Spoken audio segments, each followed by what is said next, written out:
All right, we are up and running. So let's see, we're session 12 now of our Dark Discoveries campaign. Pumped to have all you guys back. Finally got the whole crew together and had a bit of split party action going on. Now we've got everyone back together. We'll open things up with Josh Rowland giving us a quick summary of what we had happen last week. All right, we began in the aftermath of the big warehouse fight, where there was a huge explosion, knocking just about everybody except for Roland unconscious. And we were rescued by a very large Tyrannosaurus Rex, who appeared to be another druid named Vacone. And he took us down into the sewers where he lives. We met some of his crocodile friends and just other rats. And while he was using some of his druid magic to heal Glassstaff and Gamesh, the rest of us became aware of a little chaos happening above us. And we kind of broke into the middle of a sacrifice ritual where cultists opened up a portal where a shadow demon came out.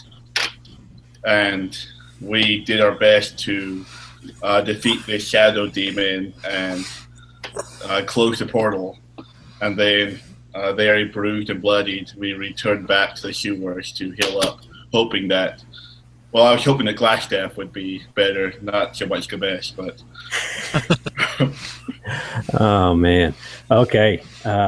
Good stuff. That hits the main points. You want to roll an inspiration die? Let's see what you get for your extra.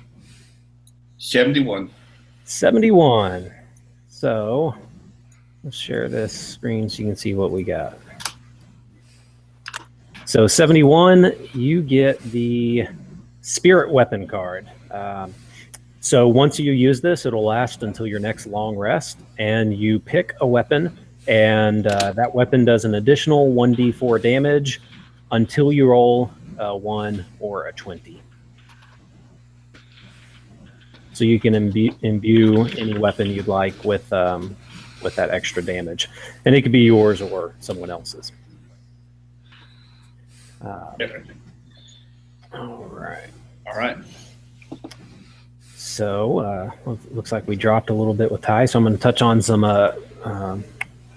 other points from the last session. See if he gets a chance to rejoin us. So yeah, you guys hit the. Oh, hold on. He sent me one message. Let me see what he's saying. So you hit the main points. You guys found Lorimar in the middle of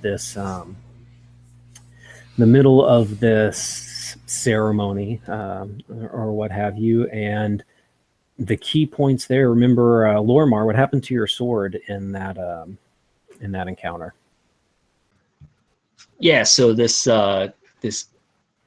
guy with this like spider veins coming out from his eyes, he went to like sacrifice me, like stab down, and he ended up hitting my sword with this dagger, and it like shattered, and then but it left like a crack or like a crack right down the center of my blade.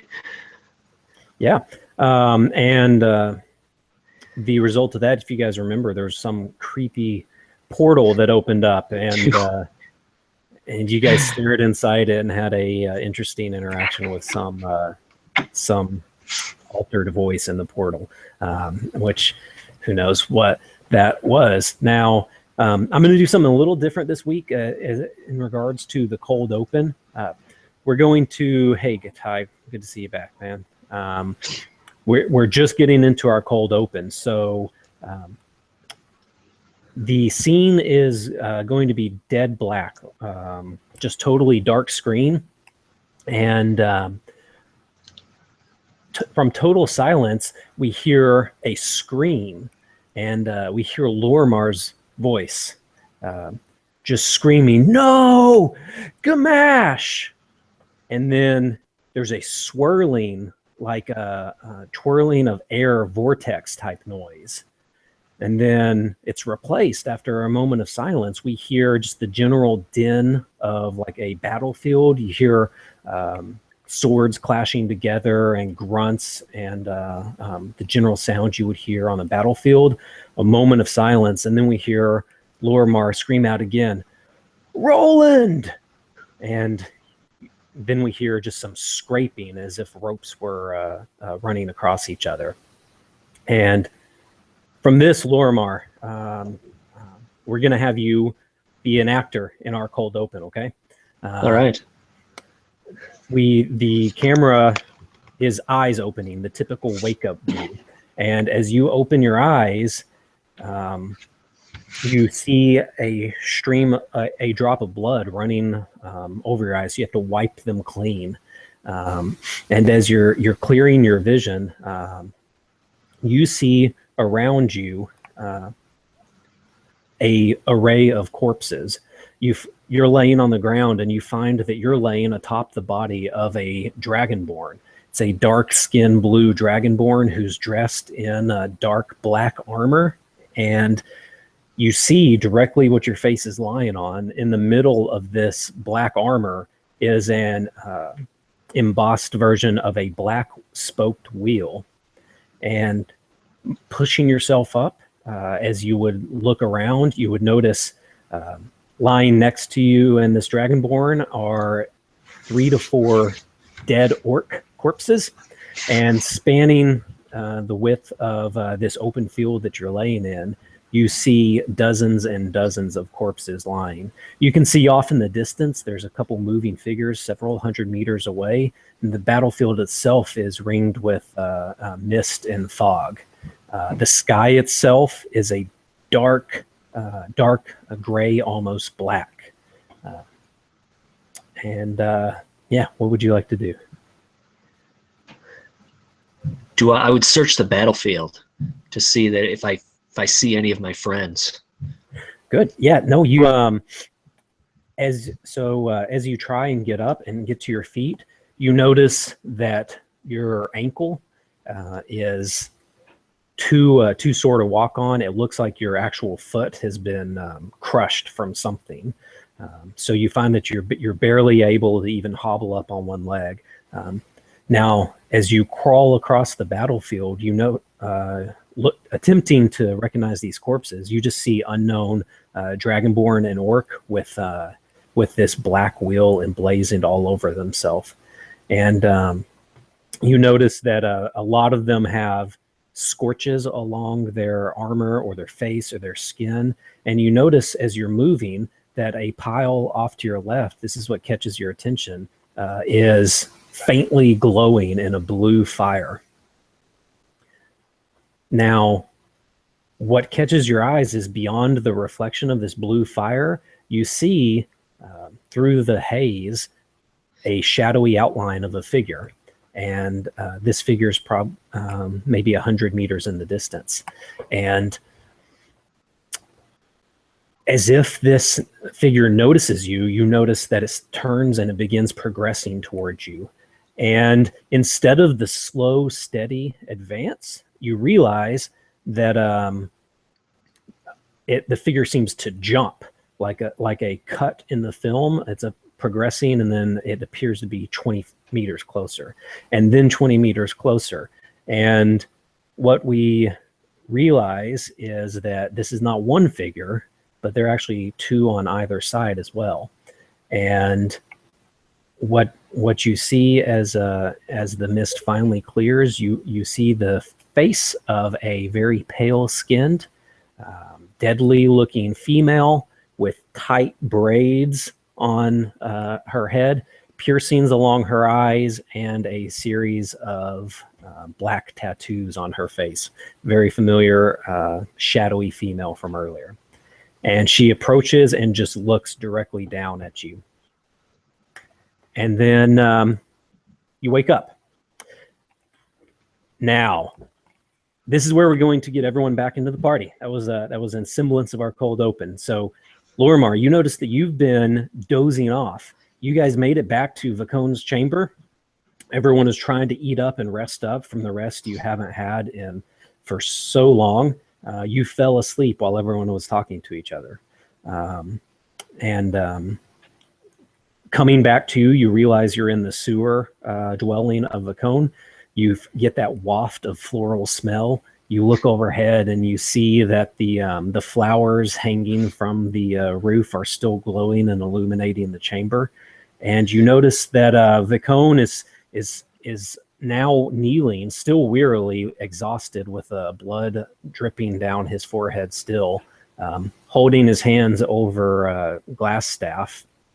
But you do notice that Gamash is now sitting up with his arms draped across his knees.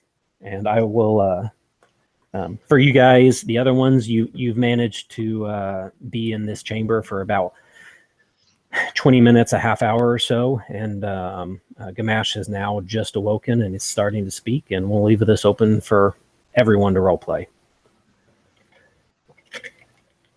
Lorimar, seeing that Gamesh is awake, would just like get up and just run and give him a big bear hug. Like, he's clearly still hurt, but he would just like tackle him.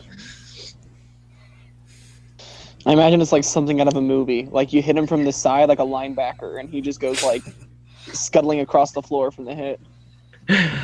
He just grunts in pain as you hit like a serious wound. And I just kind of like slap him on the back, not paying attention anywhere that he could have been hit. And just, oh, I'm glad to see that you're okay. And that would prompt another grunt. He's like, oh, good to see you too. As he kind of pulls himself back up to a sitting position, rubs his back, and then rubs his side where you hit him. So what's going on with Glassstaff? Is he still out of it, or? Yeah, so you guys notice that he's still laying on the ground, and Vacone is focusing his efforts. Just it appears that he's trying to do course magic through him as before. And you notice Vacone, seeing you guys talking, he raises his head. I am glad to see you're okay. I'm sorry I have not been able to do the same for your friend yet. I just look at him, and I'm like, who are you? Just straight to the point. And Lorimar, before anyone can answer, he would just be like, no, this guy, he knows where Thundertree is. This is the guy we're looking for. I just slowly nod to him. I'm like, so you finally found someone. Well, he more or less found us. And just in time, too. If it had been any longer, I fear this one may be more off. And you know, as Vacone looks you in the eye, Gamash, and he goes, my name is Vacone, and I do know Thundertree. I used to live there. I hear you're looking for it. But you probably heard from Lorimar. I mean, we are looking for it, but he's been asking everyone since we arrived at Neverwinter.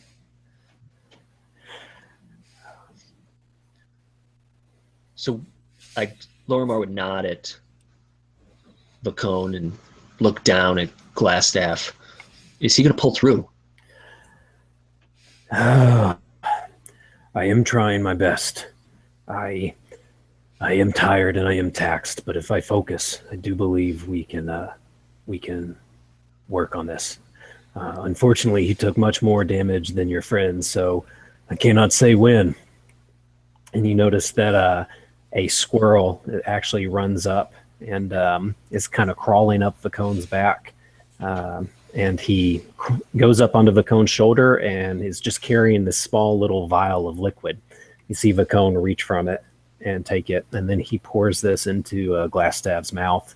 As he gets up, and you hear him grunt as he stands up, and he goes to sit in the roots that are shaped into a chair that he was set in earlier, and he goes, now, we do have talking to do.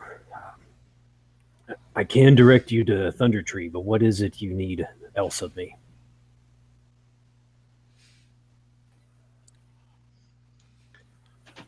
Do you know anything about that ritual?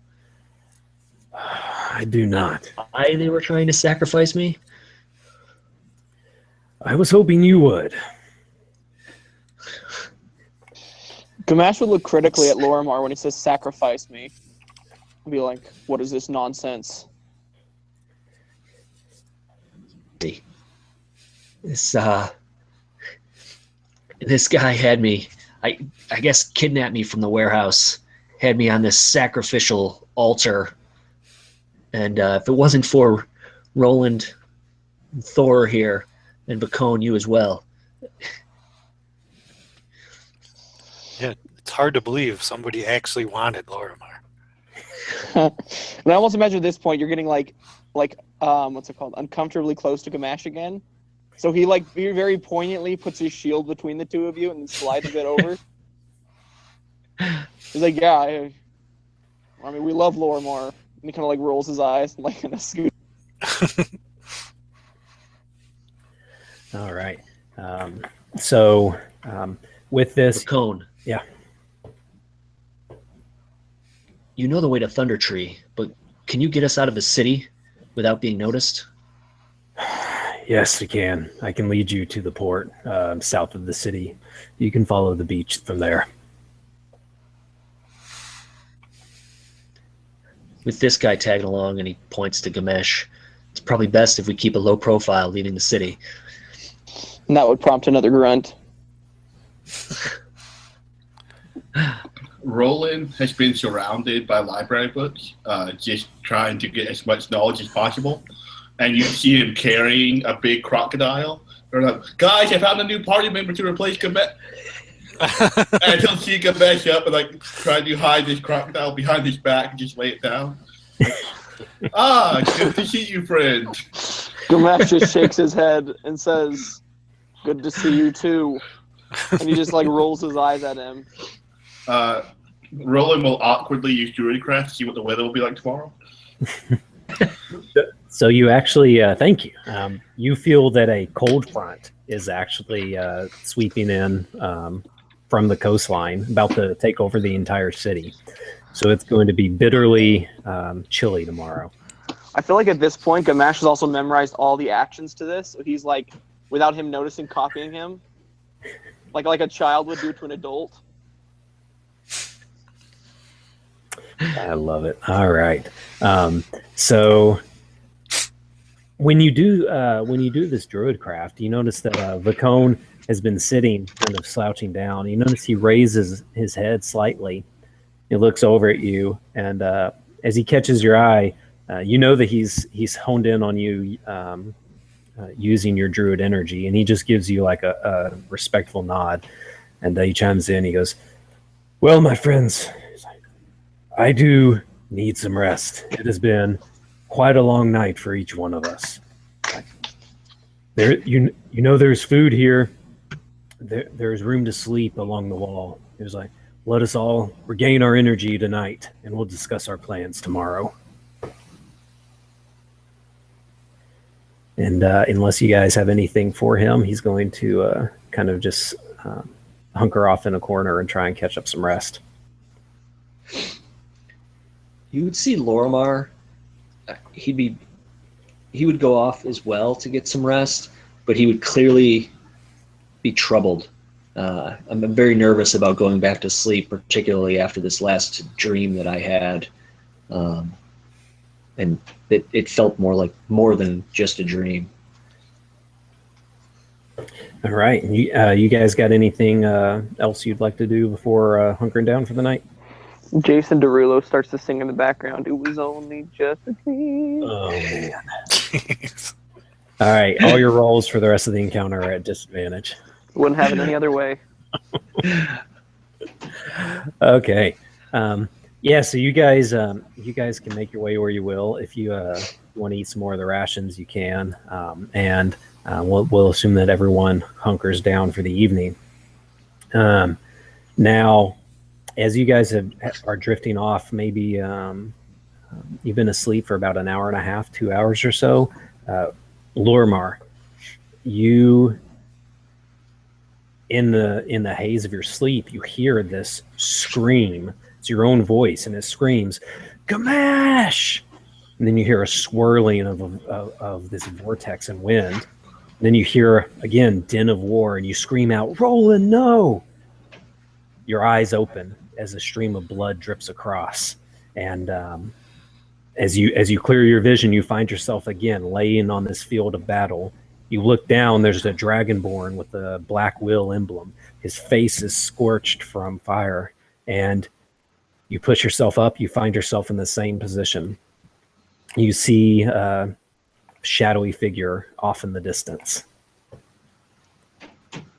Son of a bee. Yeah. This time I'm going to reach down and just like try to like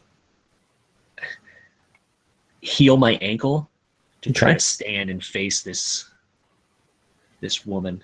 Perfect. Okay, so you channel and you focus and attempt to channel all the energy you have remaining, and you feel that not only are you almost on empty or running on fumes, as you would gather from the battlefield around you, you do manage to focus enough to steady yourself enough to stand without wobbling. And by the time you get here, you notice that she's maybe 20 meters away from you. You can see her face clearly, and the recognition is there. She recognizes you as well. You just see a smirk as the other figures, which are still covered on her side, one of them disappears, and you hear noise behind you as you turn around, and you see a large, well over 7-foot muscled figure, the long ponytail and piercings on his eyes piercings on his face, as he is bringing his sword hilt directly to the side of your head, and everything goes black. Now, you are engulfed in blackness again until you hear a rhythmic scraping, and you feel as if you're like being drugged. And as you open your eyes, you do realize that you are being dragged along the ground with two people grabbing your arms. And as you are coming together and your vision coalesces, you find that they're dragging you in front of a makeshift platform on the far side of this field. And you see that on this platform is a abnormally tall and long-limbed, shadowed figure with a cloak over his head, sitting on a makeshift throne there. And this catches your attention until you realize that towards the right of where they're dragging you, on his knees, is another Eladrin with golden hair draped over his head as he sits there on his knees with his arms tied behind him. And they plop you down directly beside him as you recognize Morlino. And my eyes would just be wide, and I'd just whisper, "I thought you had fallen. I've been looking for you. I was looking for a party to recover your body." In the middle of your speech, you notice that this large, shadowy brute, he hits you with the back of his sword again, which causes you to stumble forward and just slightly makes your head dizzy for a moment. And as you regain your bearings, you look back over and you notice that the female is standing behind him. And as she looks over at you, you see her plunge a shadowy sword into the back of his chest. And from that sword, you notice that dark shadow slowly spreads from the center of his chest outward. And I would just react violently, just throwing myself at this woman. All right. So you actually, with your rage, you manage to break the grip of this large guy who is standing behind you. And as you approach her, you notice that almost preternaturally, far too quickly, this figure on the throne like jumps and almost lurches forward at you. And as he approaches you, you notice that he reaches his hand out for your shoulder. And from where it contacts you, you feel cold. And you can look down and see that this darkness is just spreading. And running all the way across your body. Until you snap out of it and you wake up. And you find yourself in the sewer again, laying down. And when you look to double check, you notice that on your body, there is a growing black presence spreading from your left side, moving across your body. And you notice that this is actually emanating from your sword. Yeah, I'm throwing the sword off to the side, just kind of throwing it down to the ground, just to see what happens with this this blackness that's growing. Perfect. As you reach out and you grab this sword and make contact with it, you notice that the slowly advancing darkness, once it feels contact with your skin, lurches up your arm and begins to advance exponentially quicker. And as you throw it, you see the darkness stretching and then tugs away. But the sword hovers momentarily in the air until you hear a crack, and it explodes as splinters of the metal go flying. And there is now a large 6 foot by about 3 foot portal of darkness in the air. Everyone else, Thor probably first. You would hear the commotion of Lorimar throwing this, and then with the explosion, definitely each one of you would be wakened from the sound as you see this black portal coalescing a few feet away from Lorimar. I would probably spring right up, out of sleep or the trance or whatever, sit straight up with the explosion and be like, why the hell can't I ever just get a decent night's sleep around here? And then I'll look over to the black portal and I'll say, Lorimar, what did you do now? I don't know. I woke up and my sword, it was I don't know, trying to devour me in this shadow magic. Do I know what he's talking about when he says this, by the way? No. Well, I don't know. Would you guys have mentioned that earlier, Lorimar? I don't know if we would have had time. Okay. I was just wondering if it was all connected to my backstory. So you notice that it rings eerily familiar, but you don't know why it's connected to Lorimar at this time. Either way, I'm interposing myself between Lorimar and the portal. Oh, okay. So as you move closer, you see that coming out from the portal, you see a black claw that reaches out and then starts to lower itself onto the ground. So you just see one claw coming. And once this claw contact with the ground, it lurches itself out. And what you see coming out is, everyone roll initiative for me, and I'll get you a picture to show you what you're seeing. 18.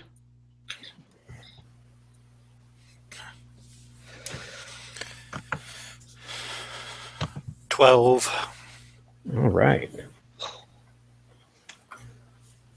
So 18 for Gamash, 12 for Thor. What do you got, Lorimar? 5. Awesome. You're stunned. Am I at least rested? I don't feel like I was rested. But Not yet. No. And Roland, what do we got? 15. 15. So none of us have rested then, or just... You guys can count a short rest, but you haven't hit a long one yet. I have, though, right? I've been sleeping. Yeah, we'll I definitely won't give you whatever stats you had beforehand, because that was like what, -30. I was at like -20 something. Yeah. No, yeah, you can be rested. Okay, so all right, so I'm gonna I'll type the order in chat. The enemy is gonna get round. Enemy's gonna get a surprise round, but then we're gonna go Gamash, Roland, Thor, enemy / enemies, who knows, and Lorimar. And to give you guys a visual, what you see lunging out is this. Size-wise, you're looking fully stretched out. They'll be about 6.5 feet tall, so a large but normal humanoid figure. And dark claws on all extremities and vacant, void-like eyes. And Gamash, as you were standing in the very first way, you receive this attack of the first one, which it does not hit. So how do you keep this from attacking you? So it's oh wait, who's it attacking?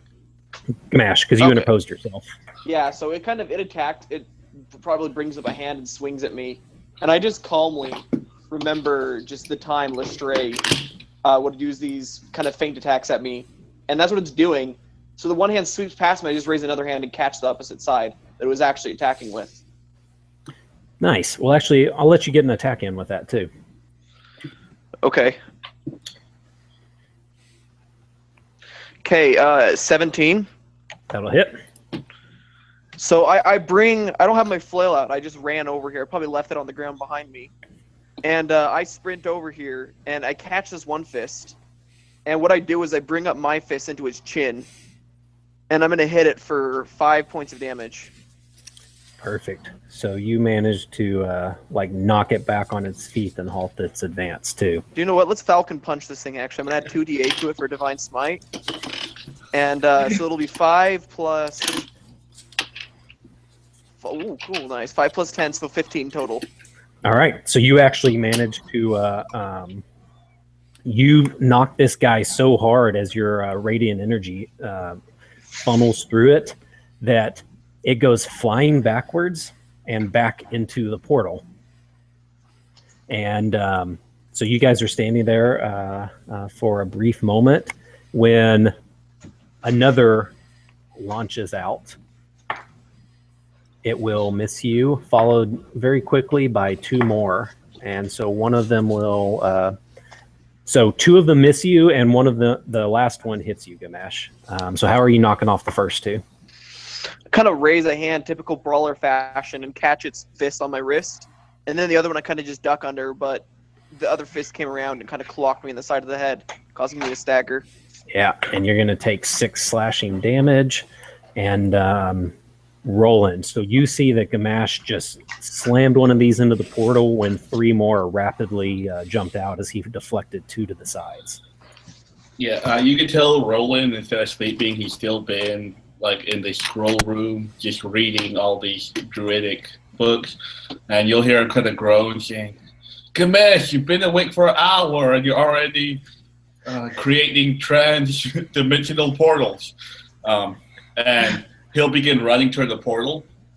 You'll hear his soft footfalls begin turning into some clacking of hooves across this stone floor as he turns into his bison, and looking like he's about to jump into the portal, about 3 steps away, he'll finally finish this wild shape, and he's just going to try to headbutt the closest one back to the portal.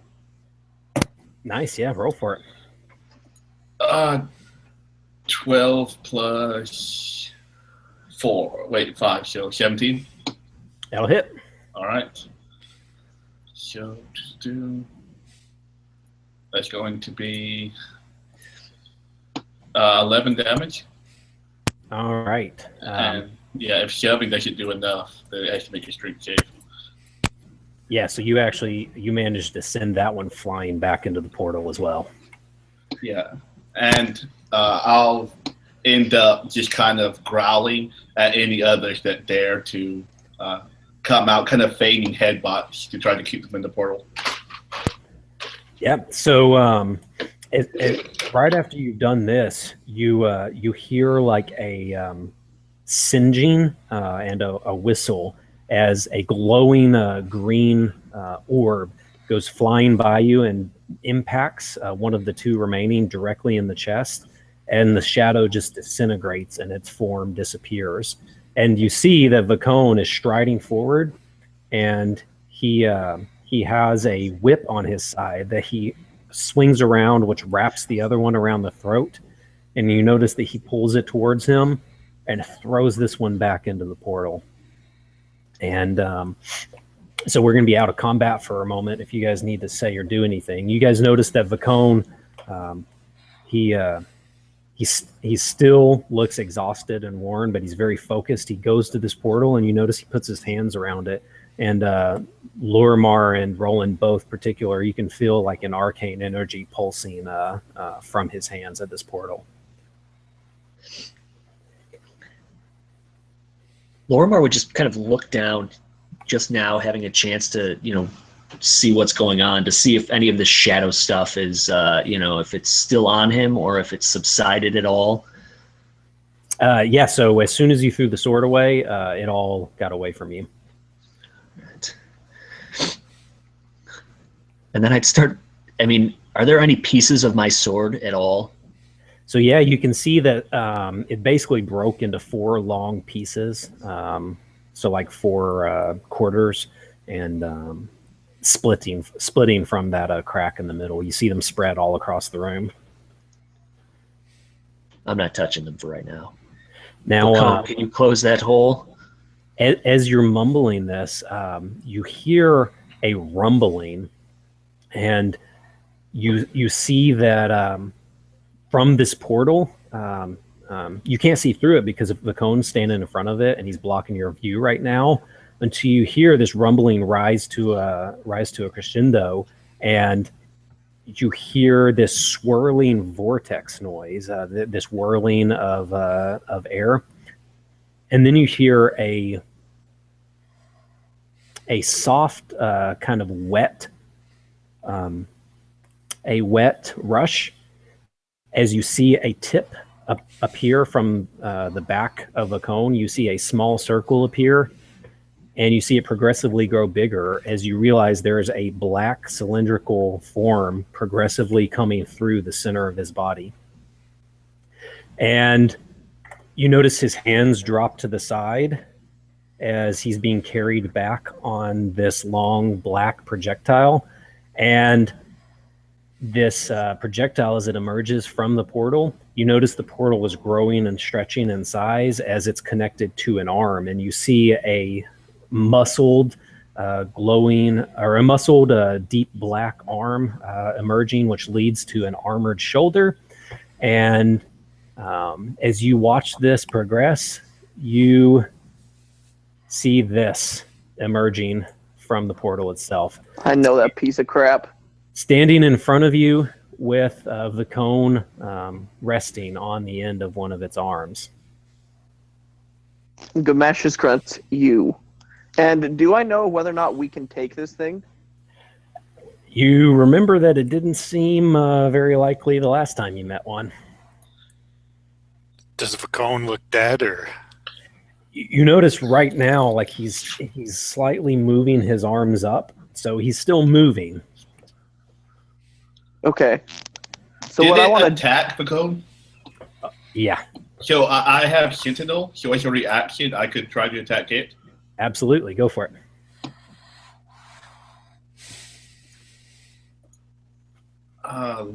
16. No, that one won't do it. Okay. Now that everyone has seen me drastically fail hitting this, now you guys can decide what we want to do. Yeah, so we'll say you may try to charge forward as he's standing here with the cone lifted up and just knocks you away with the other bladed arm.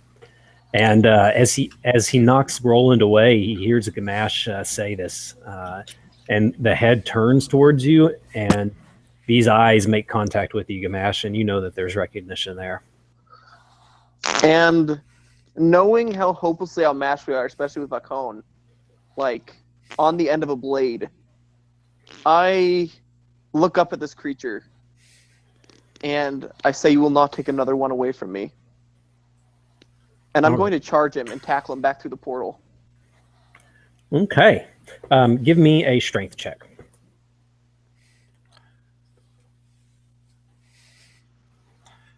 "21 total, baby." Okay. All right. And, roll me a d6 while you're at it, too. As Gamesh is doing that, as this creature turns its head, away from us to look at Gamesh, I would probably run towards what the heck was his name? Vacone. Vacone. And As with Lorimar. yep, and try to pull him off of this thing that's stabbed him through the gut, and try to take him off and out of the room or get him away from here. All And right. I'm putting my hand right on the wound, and I'm just channeling my energy that I can and just putting my last healing spell into him. Perfect. All right. And what'd you get on your d6, Mash? A 2. All right.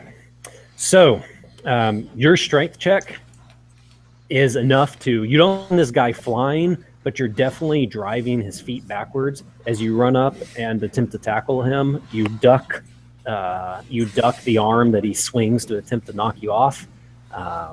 And you're driving him progressively back towards the portal.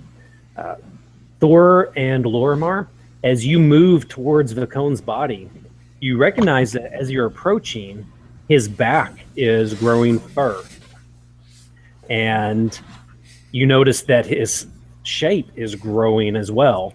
And by the time you finish pulling on him, and Lorimar, you're casting your energy into him, you realize that now you're healing the body of a abnormally large gorilla. And this gorilla starts shoving back on the body as well. However, Gamash, as you and the gorilla shove, you hit like a brick wall, and you don't know why. You're short of the portal, but he's not going anywhere near it.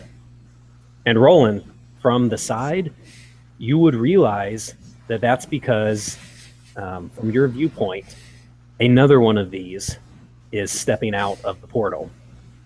And you notice that this new creature narrows his head with its large horns and pushes everyone else out. And now you have two of these guys standing in front of you. I would be trying to growl and signal the others, but not being able to speak common would definitely be an issue.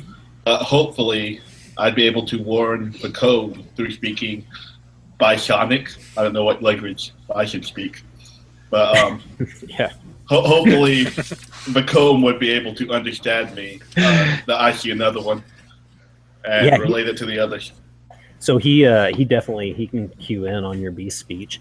You notice him, like he reaches forward and he leans his head to the side. You see him double efforts as you hear him like grunting, and you can understand the cone saying he's saying, "Come help, push them in."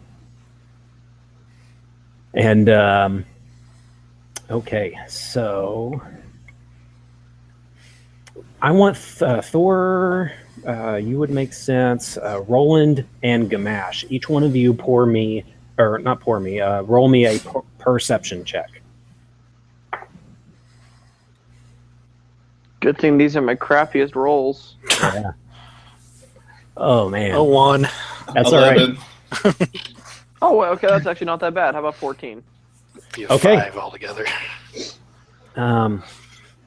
So Thor, Roland, you guys don't see much of anything. Gamash, you notice that behind the portal, you guys are focusing on the large figures in front of you. You notice that behind you, just off the corner of your eye, you see a small, like shadowy liquid puddle sliding across the floor. And you notice this in time to see it moving onto Glassstaff's body. And it's your turn. I would immediately shout this out and point over to Glassstaff. But then kind of like being the only barrier holding these things back from coming out, I would kind of return and redouble my efforts again. And I guess I'll just do another strength check. Okay, go for it. Okay, I mean, not as good as last time, but 17. Okay, so you managed to keep them from pushing you guys back anymore. And Roland, we got one more turn for you. I would lower my head and just almost like a ram, just try to push back, and I'll use this as a help action to either Gamesh or Vacone's next street check. Perfect. Good. So you actually oh, awesome. That was a good timing. So Vacone's coming up next. You notice that he's sitting here with his hulking gorilla form pushing back, and because of both of your good performance on this, each of you would feel from the ground these vines come up and they wrap around your feet, and they give you firm footing, and you all get one large push as you notice Vacone turns his gorilla body backwards and he's leaning up against it now, and you notice that he gives one large leap as it's this impressive shove backwards, and both of the large shadowy hulking figures find their way back into the portal as Vacone reaches his hands out and grabs as he's getting pulled in with them. And I would interpose myself again, kind of put my back to his so he's not getting pulled in, and push, expecting somebody to grab onto me, kind of like a triple layer type thing. Awesome. Now, what you guys would realize here, so you get the two large ones are out of the room now. They've gone through the portal, and you'd realize that now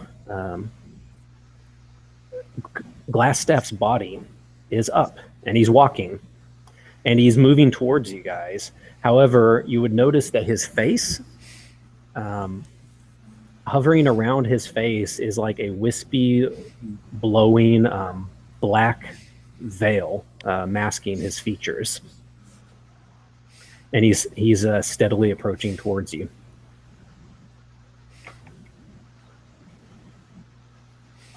Lorimar, not realizing this, just seeing Glassstaff up, would not like fully realizing what this veil is, would be like, well, it's about time you join the party. Can you do something about this portal? Yeah, and so he just continues steadily approaching. You don't hear any response, although you do see a slight twinkle like in his eye as he's walking towards you.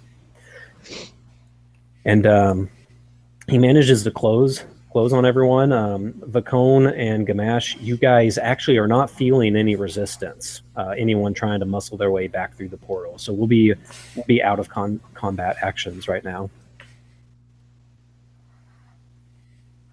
So is he walking like a normal walk, or is he like zombie walking? Or no, just striding normal. He just has this wispy, glowing black figure on its face. I'm gonna yell at him, Glassstaff, is that you? Or you look, something's off, buddy. All right. Did you cut your hair recently? So I love what you've done with your eyes. So you notice Glassstaff, he strides forward and directly towards you, Gamash and Vacone, and he kind of moves and gestures both of you to the side. And you notice that he reaches his hands out towards each end of the portal, and it seems like he's starting to channel energy through it.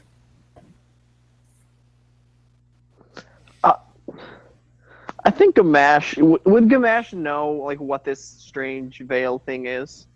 No, you actually have no clue. That's the interesting part. Well, I know that. Well, I'm going to roll something real quickly. Okay, not that bad. 12 on wisdom. I think I would deduce that I didn't do it. Lorimar didn't do it. I know that Roland didn't do it, because he's in B shape right now, and Vacone definitely didn't do it. And this is nothing similar to what Glassstaff's magic is. So right, I would watch for any sign of treachery if anything happens.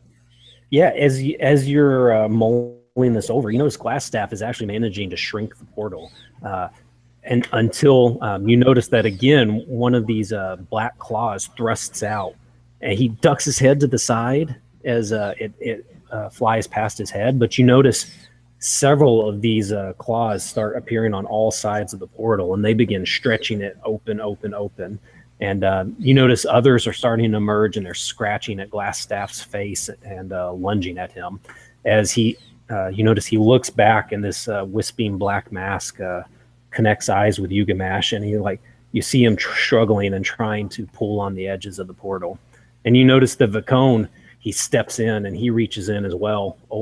He kind of ducks under Glassstaff and starts grabbing, trying to close them in. I guess I would oblige then and try and help on the other side. My hands becoming wreathed in holy light.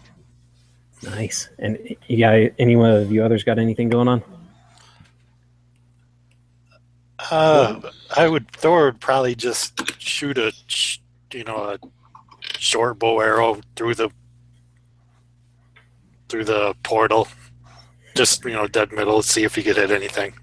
Yeah, you hear a shriek as this just becomes again a writhing mass of these claws lashing out,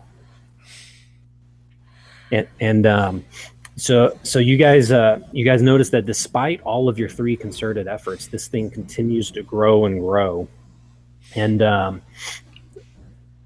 as if like doubling down and refocusing your efforts.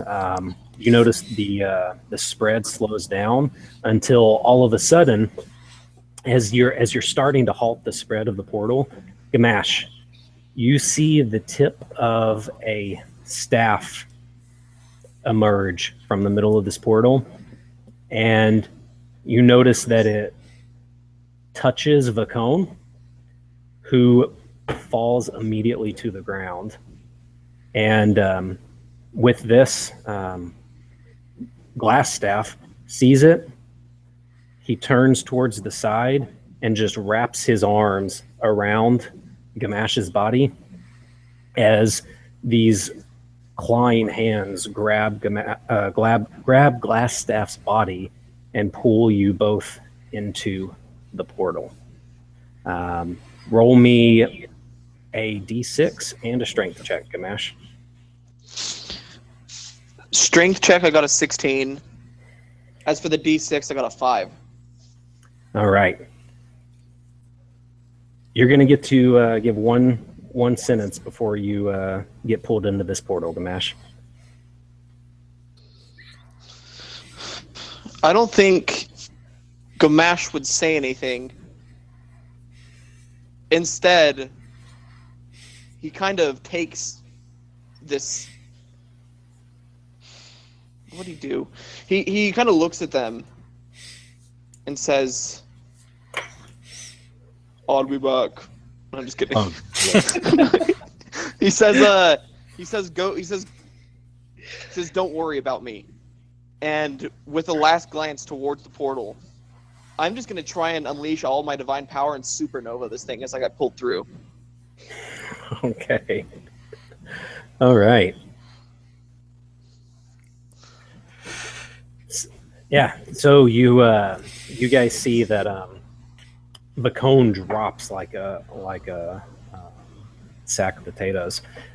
Glassstaff turns around as he's getting pulled in, grabs onto Gamash and pulls him in towards him as Gamash cries out with this, and you see the beginning of a flaring blue-white energy as you hear shrieking and screams, and this portal slams shut, and you're now standing there out of combat.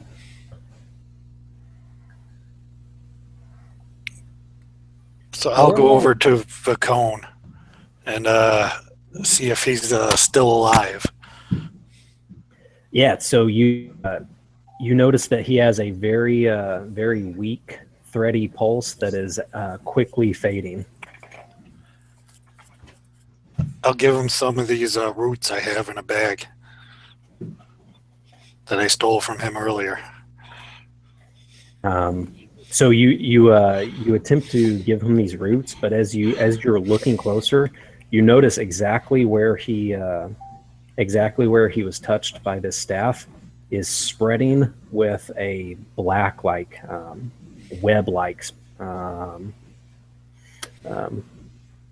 Lorimar, similar to what you saw with the spider veins on the guy standing above you, you notice Okay. that this is spreading rapidly across the center of Vacone's torso.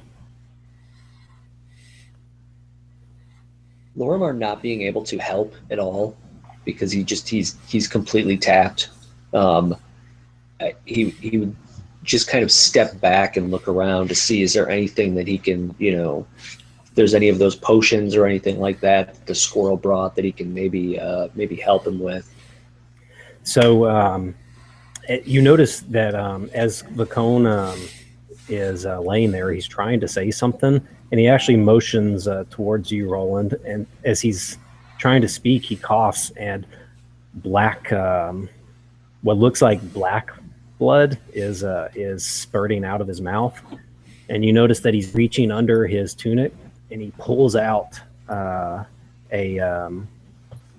like a rune. You find that it's a carved necklace that he's been wearing in the shape of a tree with a branching root system. And you notice that he's coughing and whispering, speaking in what you would recognize as Druidic, that you haven't heard in quite a while. And you just hear him say, "What was mine will be yours." Yeah. Sorry, you're up. Roland, just kind of being in bison form, probably wouldn't have realized all that went on, kind of with his head down pushing. So he's guarding this, spot, making sure the portal doesn't reopen. And then he'll hear this raspy Druidic, and then turn around. And you see this very saddened face of a buffalo slowly kind of shrink back and transform. And as I reach out, like I'm grabbing his pendant, instead I'll grab his arm and cast a healing spell, even though I know it probably won't be any good. But if I don't at least try to save him, I'll feel bad. Yeah, so you reach, and as you're reaching out for his hand, you notice that his arm's dropping.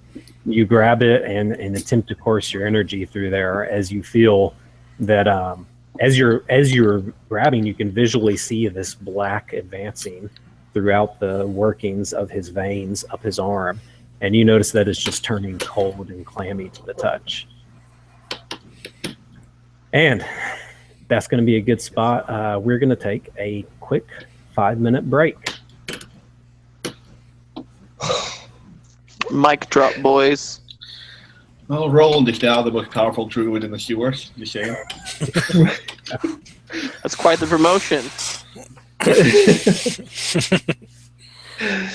Aren't we right back where we were just a couple weeks ago? A little different this time. Now we have a pendant that has a tree on it, so We're worse off. No, we have no Vacone now. It's true. The mesh and Glassstaff are still gone. I really wanted Roland to summon all these animals, have a Cinderella moment of animals trying to heal him and dress him, but I'll save that for the burial. All right. Good. So I'm going to run use the bathroom, guys. We're going to do a quick 5 minutes for you to grab drinks, use the bathroom, and then we're going to resume and see how you guys pick up all that remains. And Sounds good. Ty is going to have to jump off and make his exit because Gamash is now a non-factor. At least for a season or two. Yeah. So this actually this functioned as his semi-permanent exit. Who knows what happened to him? Will he come back? Can he come back? Roland goes and looks for the crocodile again. Yeah. Gamash always comes back, baby. He always comes back. I don't know. Is this a Glenn on The Walking Dead? Is he under a dumpster? He was just taken, yeah, whatever. he was taken by a massive grabbing. Who knows? Oh my god. Yeah, guys, of course he'll be back. just life's getting crazy for me. So I'll be back as soon as I can. Just I have to take a break for a while. And thanks to Ty too. He's feeling like absolute crap, puking all day. So he made it for his exit, and it was very interesting. Thanks, Ty.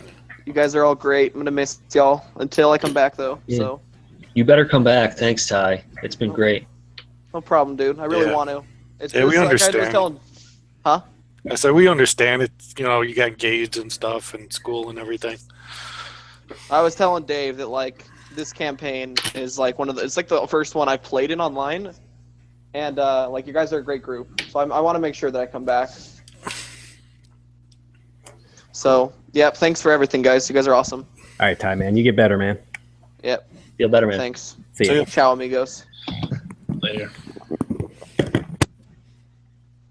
All right. All right. Take a quick break.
All right.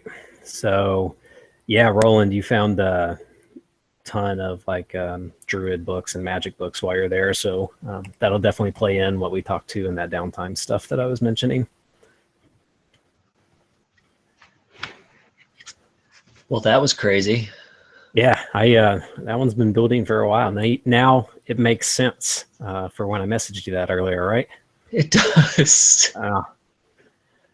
I was like, oh man, is that going to ruin it? No, it'll just make it more interesting. Wow. That is just crazy. Yeah, that's you guys definitely got. Yeah. Ty asked, he's like, man, are the Shadarkai going to mess me up? I'm like, no, man, they're not even going to touch you. So did we lose Joshua too, or? Yeah. So he's not going to be able to make it anymore. So that was very good. I actually kind of like the concept too. It makes the organic party feel a little more semi-realistic. Like Glassstaff was there for a little while, and then he served his purpose. I think it's kind of interesting. Yeah. Oh, yeah. Makes it feel a little more real world. Who knows? But that's a perfect spot for us to pick up where we left off. So you guys, everyone's out of combat. You've been woken up in the middle of the night, and you just saw this go down. The portal is now closed, and Vacone's dead corpse is lying in front of you. As you release his arm, Roland, you notice that actually a crocodile kind of crawls up on either side of him. You notice they gingerly bite onto his arms, and they start dragging him off into a little alcove. And what you see beyond that is a dropped shield and the flail of Gamash where the portal once stood. I think Lorimar wouldn't care about the shield. I mean, he would kind of look to Roland and Thor to see, if they were going to take it. And if they didn't, he would take it and just strap it on his back, hoping that we would be able to return it to Gamash. But he would definitely be drawn to the flail, because, recognizing that this is a weapon of his god. He wouldn't really be very good with it, but he would at least take it and, tuck it into his belt, again, hoping that he can return it to Gamash. Yeah, awesome. Is that shield, is it a big, huge shield, or something you could throw over your back, Yeah, kind of like just a typical kite shield. All right. I'd say to Lorimar and Roland, I was like, we better take these things. Gamash is probably going to need them at some point if he comes back to our time and plane here. Now, at this point, I think I'd walk over to one of these shards of the broken sword. Can I sense, if there's, any residual... this is my family rapier. This has been passed down for generations. Can I sense any, residual, shadow magic or whatever it was that created that portal still in these broken shards? No, so now you used to feel a hum of Fey energy in it, and you felt like a slightly altered coursing while there was the crack with the black filling. But now as you collect your pieces, you notice that if you placed it together, there would just be a gap, and it's just absent of any hum whatsoever. I would collect the pieces, although the first one that I grabbed, I would kind of just kind of poke it to see if I felt any, dark pull or anything like I did before. Yeah. But if I didn't, then I would collect the pieces as best I could and throw them into my pack. Yeah, you get them all together, even some small slivers too, with your 4 main pieces. So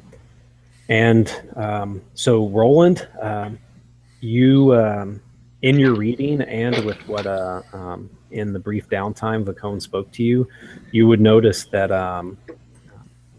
he had discussed the concept of Thundertree with you, as it used to be the Druid headquarters, and as you all kind of just take time to gather your thoughts and the events of what happened, you would notice in some of the personal notes and scrolls that Vacone had laid out, you would notice that he had created a bearing towards Thundertree for you guys as well.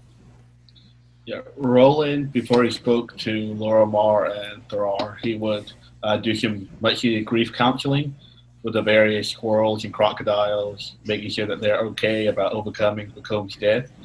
And then after this brief counseling, he'd pack up a couple of books he'd like, some scrolls about Thundertree, and approach the other two, almost in a nonchalant way, just knowing that death is part of nature.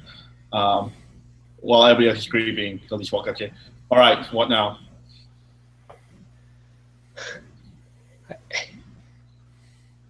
Barring opening up another one of those portals, I think we have to continue on. I don't think Gamesh is coming back. I think we continue on with what we started out. That's what Gamesh would want. Just don't throw anything, Lorimar.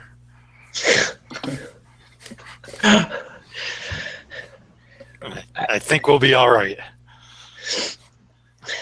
All right. Hope So if you guys want to, you can rest up, see if you could catch some sleep. Right now it's wee hours of the morning. If you feel like you'd want to move out with the beginning. That would be, yeah, I would think, I'd be kind of scared that a portal was going to open up here, again. Yep. So yeah, I'd want to move. Yeah, I would at least try to get out of the sewers, maybe to the beach, like he said there. And Let's get away from Neverwinter while it's still dark. yeah. I am pretty spent. I have one wild shape, which will give me temporary HP, but definitely before we do anything else crazy, we need to take the camp. I think we rest outside the city, though. Yeah. How far, like, how much time would it be to get, like, out to the beach, or like he said? Yeah. So as you guys, as you kind of gather your stuff and prepare to move out, you discuss. Roland, you realize that it's actually going to take you, if you guys just straight travel, it's going to take you a good 6 days straight of traveling to reach Thundertree itself. It's a far ways northeast of Neverwinter, near the mountain ranges up there. So you guys can make it to the outskirts of Neverwinter through the tunnel system, in the next hour or two, and rest along the way. So yeah, All right. I would vote for that, just to rest. Roland would remember that there is a cold front coming in. So, Craft. yeah, using his expert climate sense, he would definitely find a good place that we could camp without the cold being too much of an issue. Even if we beat the cold front, I wouldn't allow us to stop until we found some type of rock face or something that we could have some heat bouncing off walls to keep us warm. Yeah, no issue. You guys make it out. We'll give you the full long rest as you gather up peat moss and build a little mattress for Lorimar to snuggle up on. So for time's sake, we'll do a overland travel jump.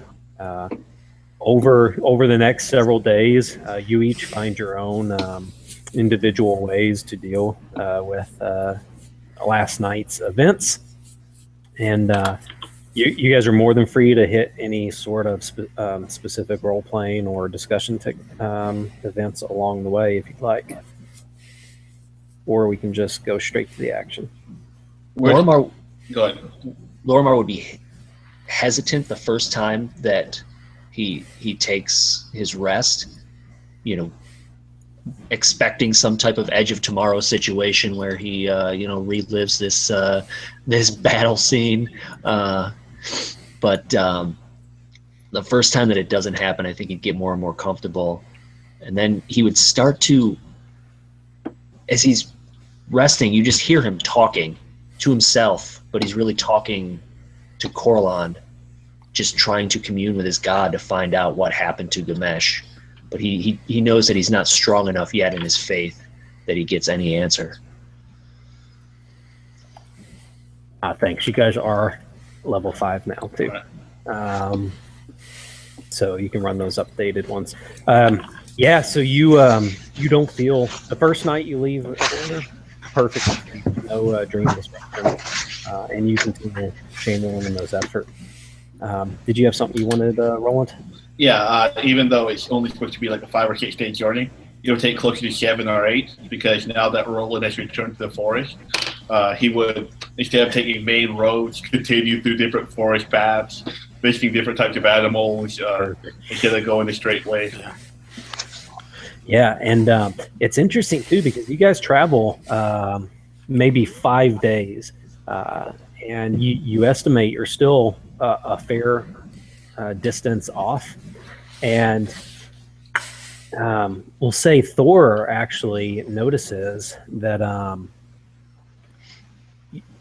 as you guys are traveling through the woods, Thor notices a body, and this is the body of a dragonborn. As you get upon closer inspection, you realize it's the dead corpse. It's hard to say how long it's been dead, but you gather it's been around a week, several days for sure. And you notice that its flesh has gone from scales to what appears to be blades. You notice that interspersed across its entire body are sharp protrusions and spikes that just tore and ripped apart at the flesh of the dragonborn. And you notice there are pools of blood just laying underneath it. Roland would see the dragonborn and think that reminds him of someone he once met. He can't quite put his finger on it. But Could we tell what happened to him? Like how it What could have died. caused this? Yeah, how he died. Yeah, so all you can gather is that you see these spikes sticking out from all over his body, and he's laying as if he bled out. That's all you can kind of gather from this. Does he have anything on him? Um, Any pouches? Any so you notice that insignia? Anything like that? as you go in, you notice that he's wearing just a couple leather pouches, and in them you find an assortment of coins, and you find a couple notes with some scribbling in Draconic, and you also find on his breastplate is the emblem of a black wheel. Well, it's not Gamesh because I got all his money, so.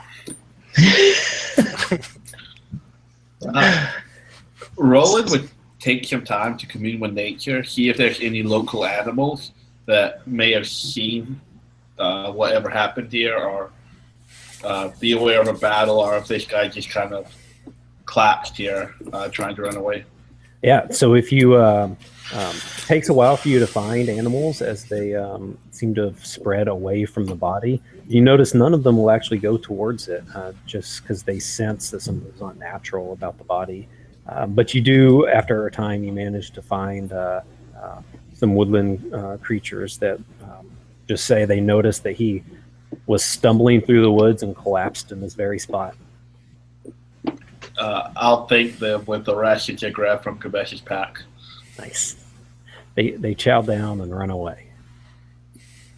And unless you guys have anything specific, when you move on from the body, you travel a good another half hour to an hour, and you find 2 more bodies. These are of orcs with the exact same symptoms, laying there dead in a pool.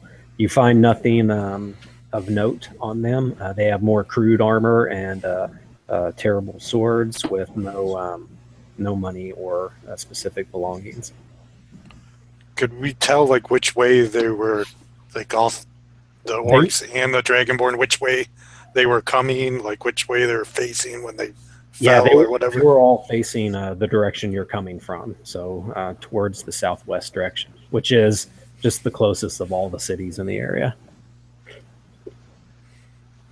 Do they seem to have been coming from footprints or anything like that? They're a path that they were coming from the direction that we're traveling? Yeah, you guys would gather, and if you ask the woodland creatures too, they appeared to have come from the exact direction you guys are heading. And you said there's a city up there, or just the nearest civilization was in that direction. Is it in that direction? Would we know what was up there? So you only know that they're coming from the direction you guys are going in Thundertree, and they appeared to be heading just where y'all were coming from, where all the cities are, because you're going deeper into the wilderness. And so we'll skip the next couple days that you guys close on the journey there. You don't find anything of note, just those 3 bodies. And as you guys are closing in, you find that you estimate to be just a couple hours out. And Roland, you start seeing some of the landmarks that were noted in Vacone's writings, and it lets you zero in on the specific directions to where you estimate Thundertree to be. And as you start guiding everyone, you hear a growing noise in the distance. And this noise, as you move in, gets louder and louder and begins to sound like a battle. You hear yelling and grunting and clashing of arms and armor.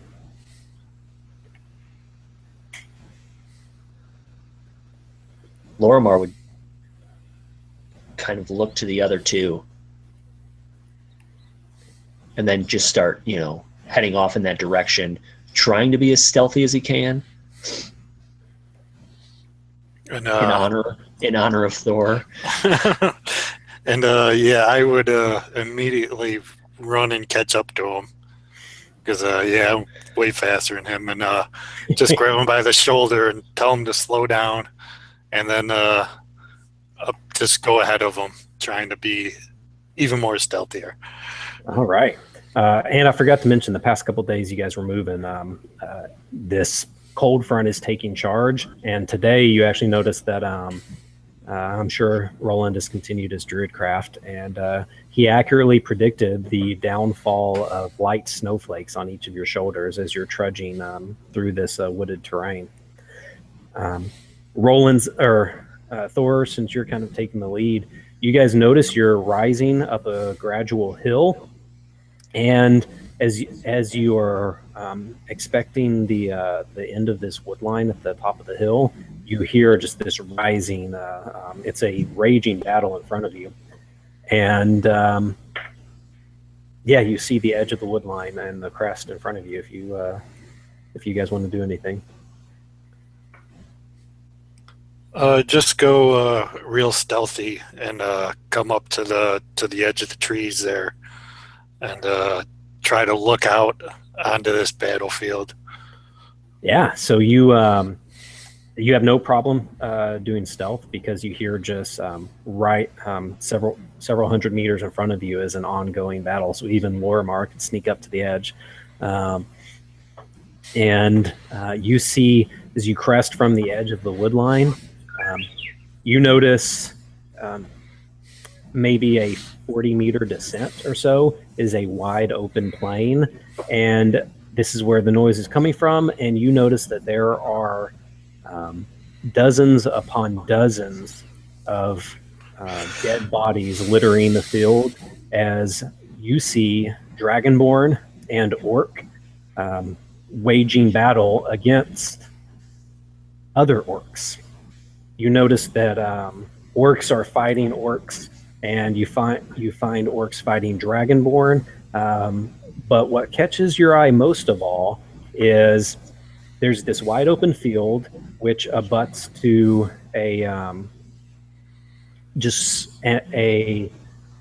rise in the hill, which leads to a cave running directly into the hill. So there's like a stone face, and you notice here is a hill giant and another hill giant, and directly in the two of them is a large bright blue orc who is getting surrounded by a couple other orcs and Dragonborn.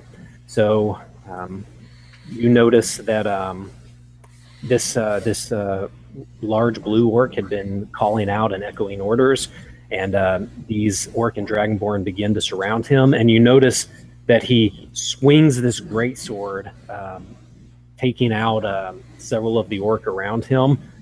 In doing so, there's an opening that the Dragonborn begin to close in on as a hill giant runs forward and slams his club directly on the top of one of the Dragonborn, as if he were protecting the orc. So that's what we got. That's what you guys see ahead of you.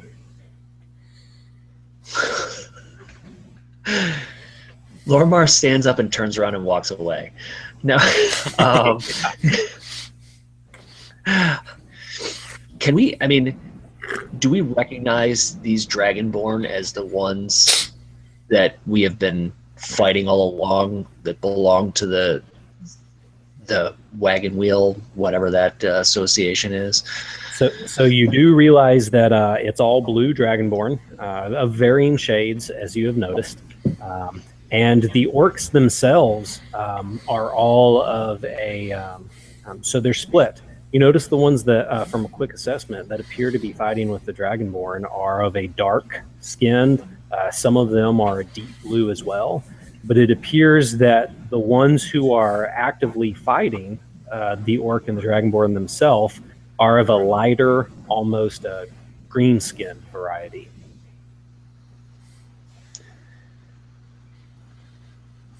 Does this look familiar to me? Like from my dream?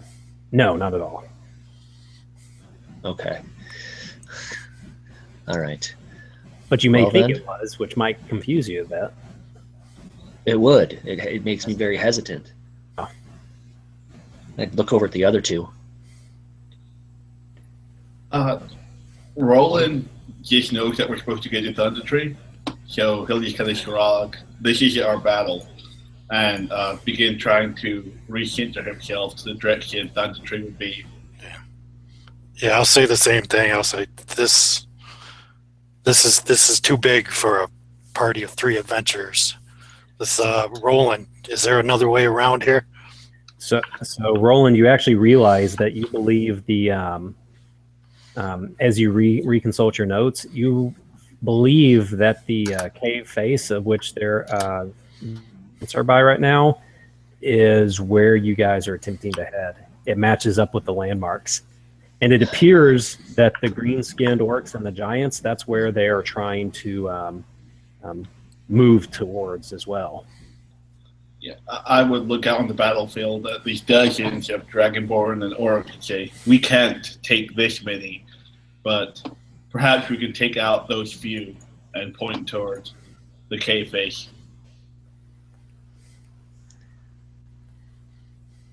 I like it. One question, how are we supposed to get over there, though? As quickly and quietly as possible. So is there, like, trees, like, around this cave face, or is it, like, just in the wide open? Wide open field. You guys do notice that you've been a good portion of the day, so it's about 3 or 4 in the afternoon as you're starting to lose a bit of light. I mean, none of us are Dragonborn on orcs, so we should just be able to walk through and not bother anybody.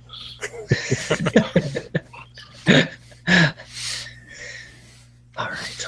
1 second here. I may have a solution.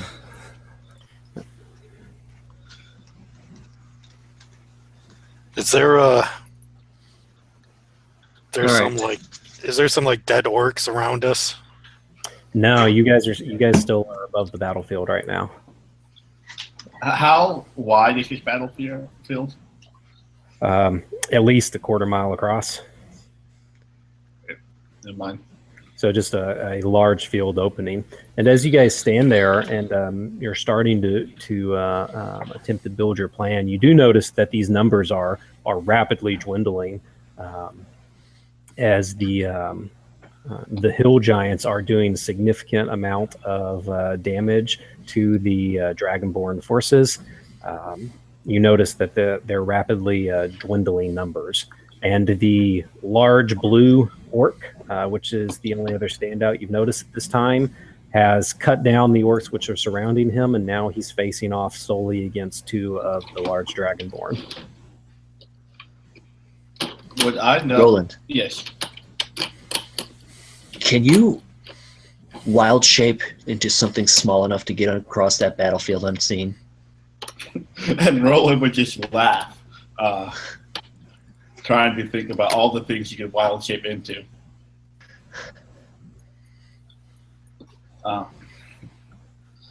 And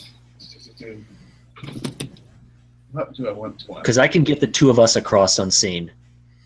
Oh yeah, Roland's not worried at all. Like Roland was worried about you guys. Yeah. All right. Well, then with that, Mar would reach over to Thor, put his hand on him. I'd say, wait. Do we want to go now, or do we want to wait until there's a winner of this battle? Less eyes on us. Do you want to go in? If that orc and those hill giants are there attempting to get into that cave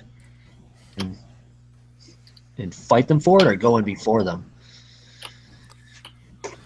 So as you guys are discussing this, you notice that one of the Dragonborn at this time is he's managed to chop the knee of one of the hill giants, and you notice him putting the finishing blow into one of their heads. Are the hill giants from this area? Would I be aware of that? Do my records? You know that the surrounding terrain and the mountain range feels a little abnormal for them to be in this particular area, so you feel that they must have migrated from some sort of region not terribly close. Well, you make a good point, Lorimar. Let's try to get in there before anybody else. Maybe we can block them from getting in behind us. I agree. And with that, I reach over and I grab Thor, and the both of us just disappear as I cast invisibility on the two of us. Okay. So you guys are invisible. Roland, what do we got? Oh, I'm going to go the speedy path.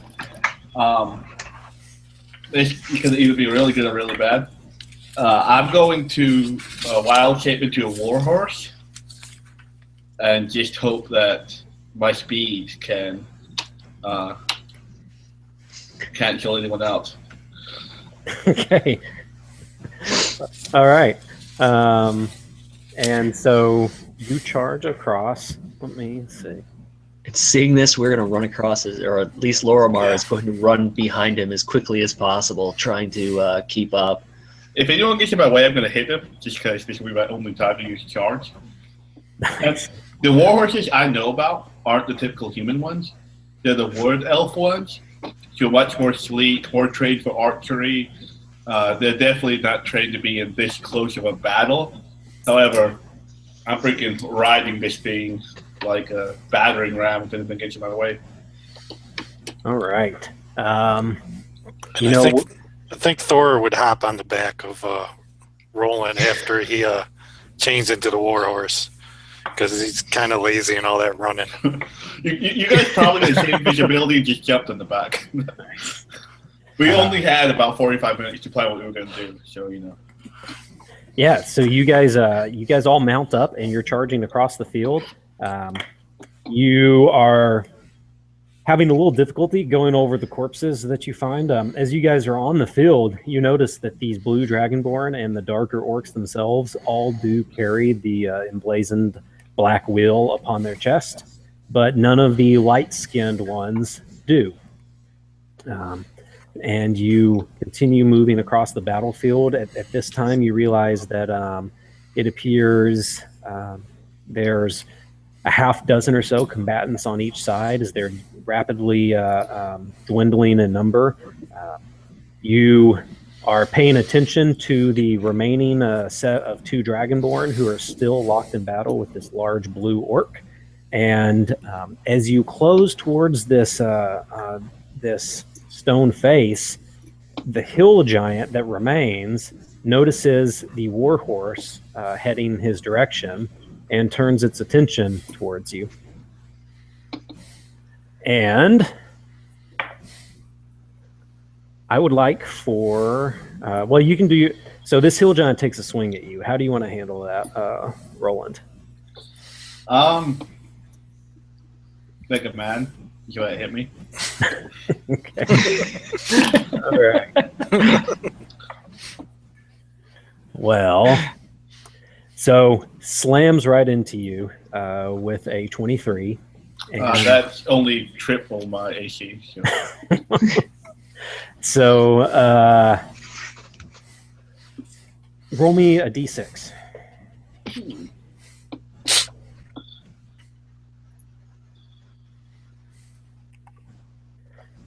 And then I want Lorimar and Thor both roll me a concentration check. 1. That's good, right? Oh yeah, no, one's terrible. So actually, you guys don't roll because you guys go flying off of the warhorse as it's just slammed with the impact of this club. And how does your invisible work? Is it concentration for you, Pat? It is concentration for me. Yes. Okay, and then you work for both of you guys, right? What's that? Yeah. Right, for both of us. Okay. Yep. So yeah, do me one that concentration roll at a disadvantage since you're about to be flying off okay. the horse. So yikes. Yeah, that's 4. All right. So you guys invisible drop as you see Roland's horse form like picking itself up from being slammed, and there's this hill giant which actually pauses once it see you two forms coalesce out of nothingness, and you would notice that the giant blue orc pays attention as 2 new people have emerged, and the hill giant has quit helping him, and you would hear the blue orc call out towards the giant. Hold. And the giant stops and does not attack you guys. Are you friend or foe? Yeah, we're definitely friend. Definitely friend. If you're fighting these Dragonborn, then you're a friend of ours. And while you're saying this, you notice that there's still the 2 Dragonborns, which is currently locked in with this this blue orc who's yelling out at you, and you notice some of the orcs start to close in on you. How much damage did that hill giant do approximately? I did not roll. Let me roll for you. Let's say 9 points of damage. All right. Technically, it would have knocked me out of Warhorse, but just for flavor, I'll say that I just get shit crumpling about 10 feet away, and now I'm laying there in elf form with Thorar and Lorimar. They're still shitting on me. And it's one thing to hit a wood elf, but to do something so, low as to hit a majestic horse would really make Roland mad. And Lorimar and Thorar, which he said they never have seen him do before. And in his anger, he'll begin pointing at the hill giant, and you'll see lightning begin crinkling at his fingers, about to destroy this hill giant for hitting an animal. Nice, yeah. So you catch his attention, and it starts to glare back when you notice that an orc has leaped onto the back of the hill giant and starts stabbing a sword into its distracted, like right in the base of its neck and shoulder. And you don't need to do the last because this is now screaming out and trying to pull this orc off. You guys notice that the large blue orc has just managed to behead one of the Dragonborn around him and is now closing ground on the remaining one. And you realize that you are some of the only people left standing on the battlefield at this time. You said these orcs were closing in on us. Yep. How many? Which orcs are they? These you've the got dark skinned. You've got 3 of the dark blue orcs, which are remaining. You notice there's 1 dragonborn now standing with a large blue orc, and none of the light-skinned orcs remaining.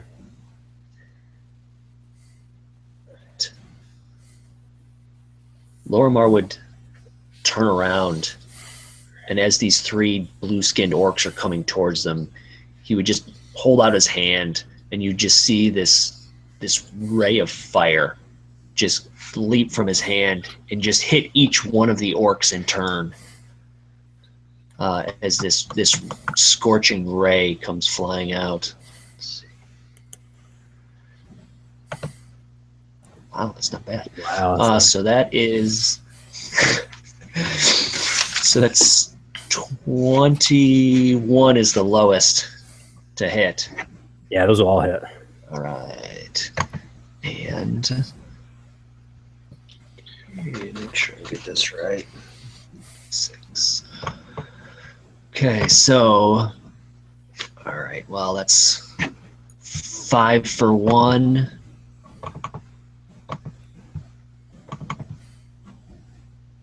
7 for another, and 7 for the other. Points of damage. So these guys, they're approaching, and there's maybe 20 meters away from you as they've started to close in. As you blast them with this, and you notice that they actually, on this blasting, they turn tail and start running back into the cavern itself. Quickly followed by the large dragonborn, and they are running into the distance. So Roland is still angry, and so he's not gonna go that. You're going to hear loud thunder erupt, and you'll see that the clouds in the sky are actually reformatting themselves into one giant cloud. And the thunder is just the sound of these clouds converging. And Roland's still angry that a horse was injured, even if it was a horse in disguise. It's going to call lightning, and in a 60-foot radius, there's just going to be lightning, just evaporate basically anybody who's still on this battlefield within that radius. Okay. Wow. So all right. They would need to make a deck save. So I'll let you roll that for all the dozens of people left. Yeah, everyone do your deck saves.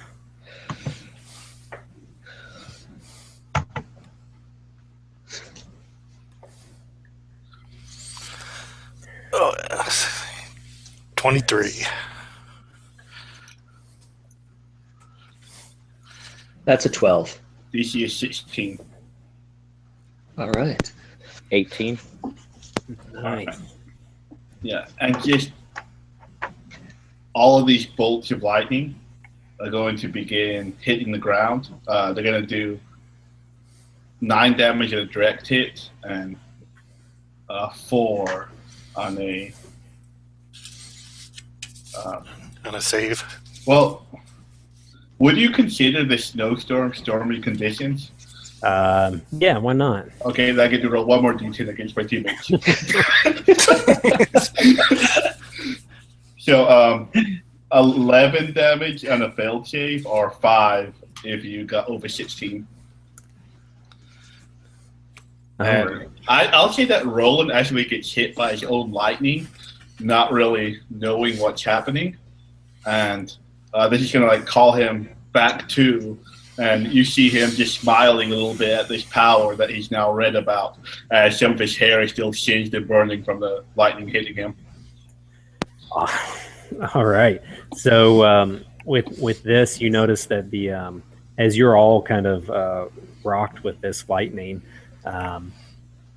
it momentarily blinds all of you, and as your vision comes back, you notice that the 2 of the orc got knocked to the ground from the blast as the dragonborn has disappeared into the mouth of the cave, and these orc are scrambling up and running in after it. You would notice that the hill giant has dropped to the ground as it took one of the largest bolts. And as it drops, you hear in the sack that it's carrying on its back a muffled scream. And then you start seeing some kicking, or you start seeing some moving of the bag itself as you hear some muffled curses underneath. And what's up? You also notice the large blue orc has this large grin on his face, even though he's a little bit charred, and he's walking towards you with his longsword, saying, "Friends?"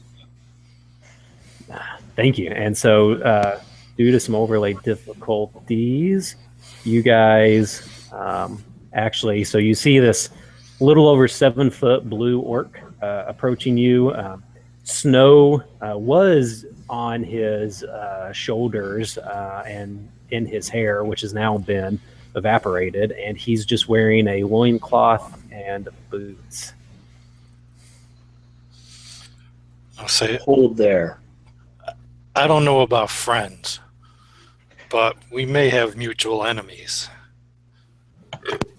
What's your name, orc? Words, not mine.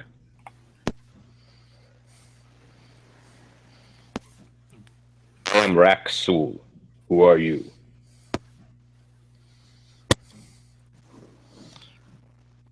Lorimar just kind of, walks up and he's kind of looking at him weird, just sizing him up. So, what's in the bag? What's in the box? What's in the box? What's in the box? It is not my bag. So I think These hill you kind giants were with you. Go ahead. I think you kind of continue to hear screaming and kicking, and eventually, like a halfling crawls out of the bag, and she sees all of you there and pulls out her sword, and she's like, "What the hell is going on?" Whoa, easy. Raksul, these hill giants were fighting with you. Why do they have this halfling in a bag?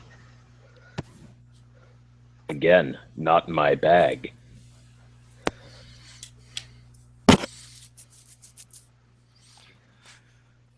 How did you come to be fighting these dragonborn?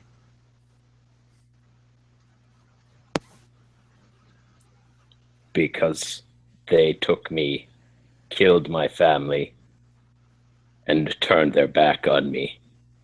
That was a mistake.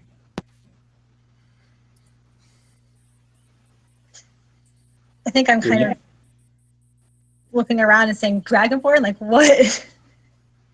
She has no idea who any of y'all are or what any of this is. Are you injured? Are you in need of aid? No. What's But your she's name, halfling? Maeva. But she's backing away towards the other edge of the cave.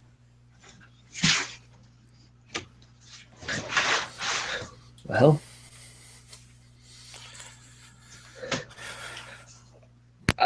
I don't know what any of you are doing here. We were on our way to Thundertree. We came across your battle. How did you end up in a bag? May have pissed off some giants. It's cool. But how did I end up here, and what's going on here? I'm purposely staying out of this. This is kind of awesome. It feels like it would actually be. Revenge. Well, did you get it? Do you want some more? Because we got some unfinished business in that cave. Dragzul was not here. There is more to be had. Did you once ally with these dragonborn? So you would notice that if, especially Thor, with your perception, you would notice that the great sword, which Raksul is wielding, and which he's, probably hasn't put it up yet. The ones he's wielding, the very base of the crossguard is emblazoned with a black wheel. that symbol on your sword, orc. It's the same symbol from those dragonborns. How'd you come across that? After I ripped the throat out of the dragonborn that owned it, I took it. Would we have seen this great sword before? Or? No, you just recognize the emblem.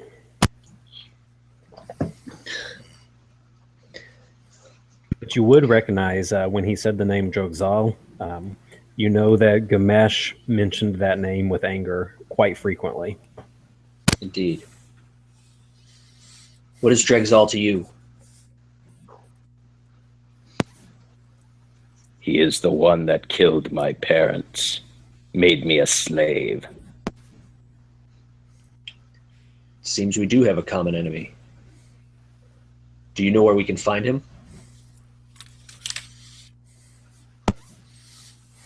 When they turned tail and ran, they were heading back to him. Inside the cave?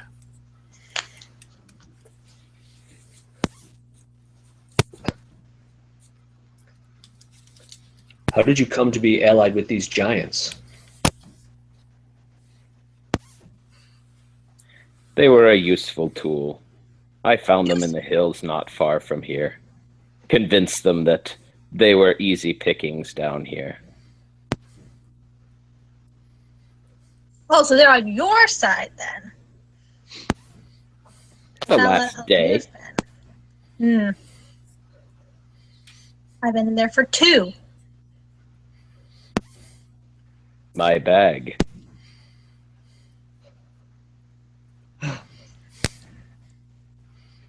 At this, I think if she's been in there for 2 days, Lorimar would like reach over and grab one of those roots from Thor and just hand it to her. You're probably gonna need this. She looks at it pretty skeptically, and she's just like, kind of backs away. It tastes better than it looks, and it will help you refresh some of your energy. Yeah. Believe me, if it wasn't useful, I wouldn't have stole it. I think that convinces him. Sounds like you can understand that. So Halfling has said who she is. I have said who I am. You have not said who you are or why you are here.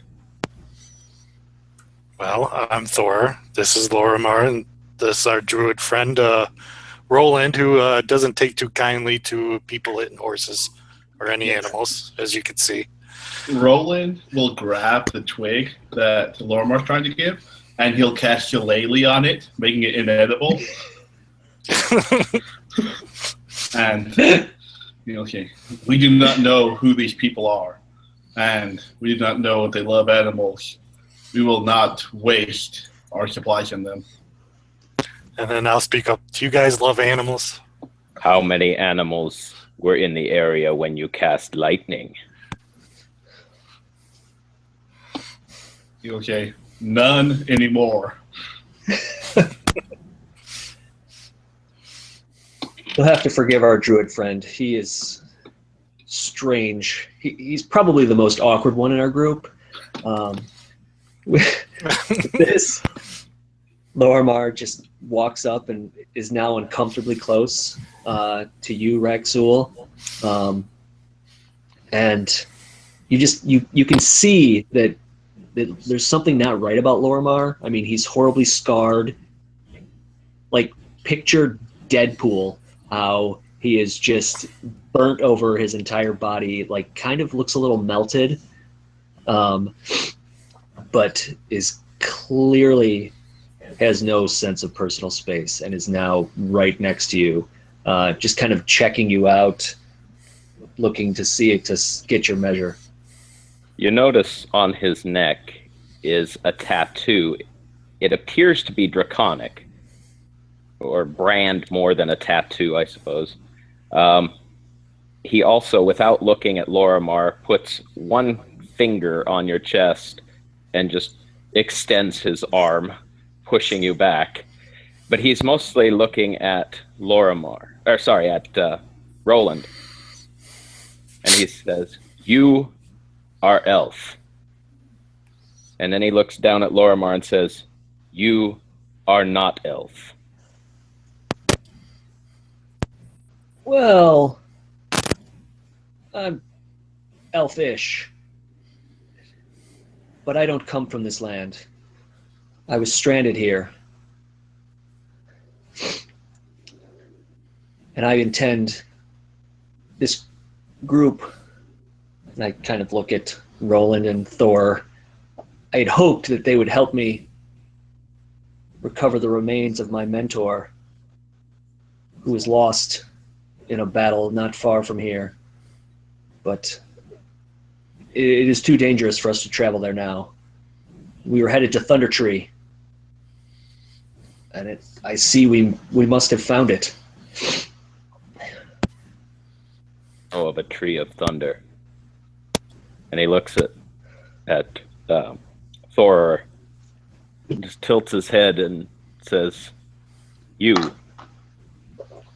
What are you?" I'm a little bit of everything. If you must know, my father was a genasi of the air persuasion, and my mother was an elf.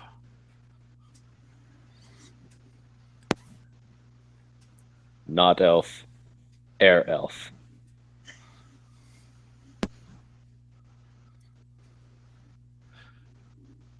Now you're starting to catch on to our party here.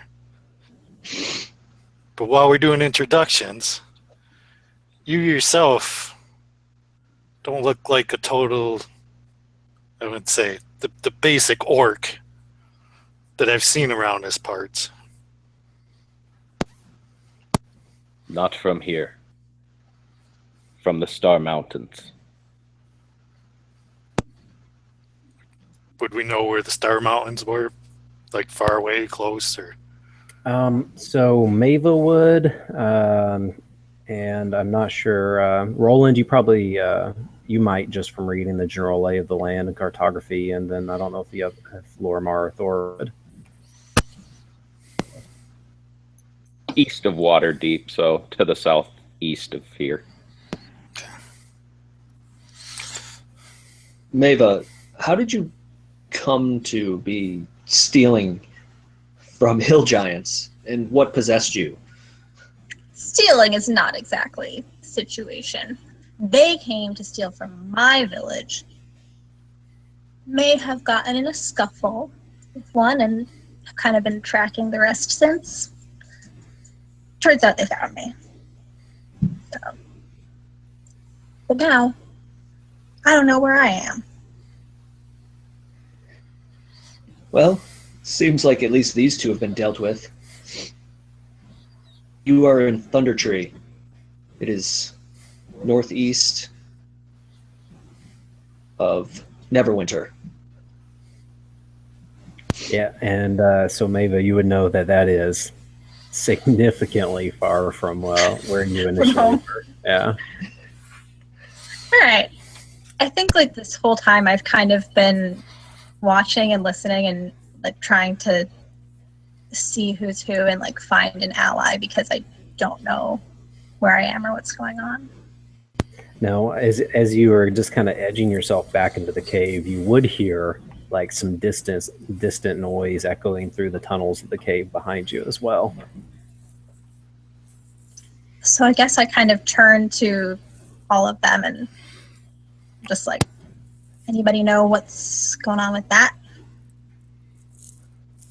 That's our destination. You're welcome to join us. Roland will look at Thor and Shane, realizing that he just likes being treasurer and wants their money also. But at this point, Roland would feel kind of bad about electrocuting the whole party.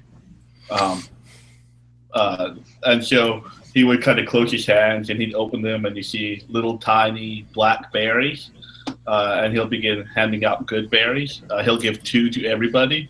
And then he'll see how small the halfling is and take one away from her and give it to the big half orc. You'll gain 1 hit point per berry. Perfect. Nice. Yeah. So You said oh, you said Dragzul was in that cave.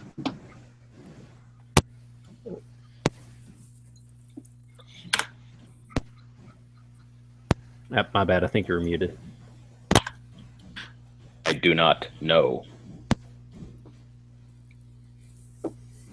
Do you think we have a chance to catch those Dragonborn before they at least report back? If we're going to face Dragzul, I'd like to do it without him knowing we're coming.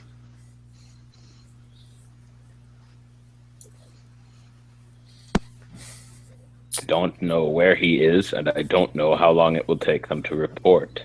I had hoped to finish them out here. Yeah, I think we've been talking for like 20 minutes now, so I don't think we're going to catch them.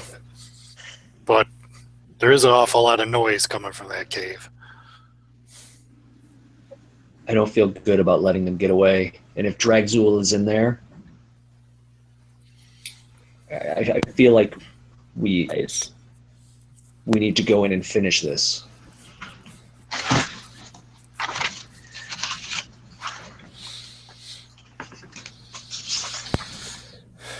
After what they did to Phandelver, we owe him a little payback. Maeva, Yeah, if you guys, you're good. I know why this orc is here, and I know why you are here, and I wouldn't blame you if you wanted to leave, but any help would be welcome. Roll his eyes. I think Maeva's still a little angry about the whole giant situation, so she kind of pulls out her short bow and she's like, I'm ready to go shoot something. And she's game. And Thor already took off into the cave. Stealthily. Here we go again, just like Gamesh. Somebody's got to pick up for him. All right, So we'll follow. as will Lorimar. Roll will try to catch up to Thrar.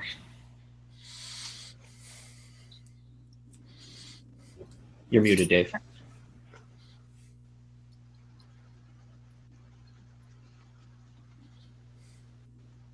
Did you lose it? Yeah. Gotcha.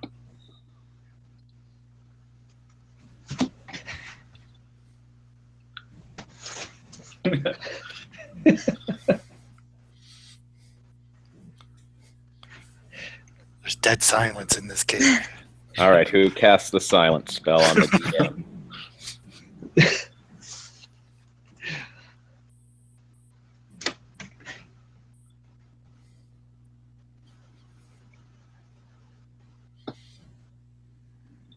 Try to go out and then come back in. Sometimes it fixes it.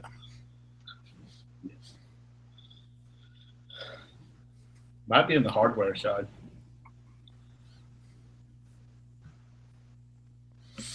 Sudden case of laryngitis.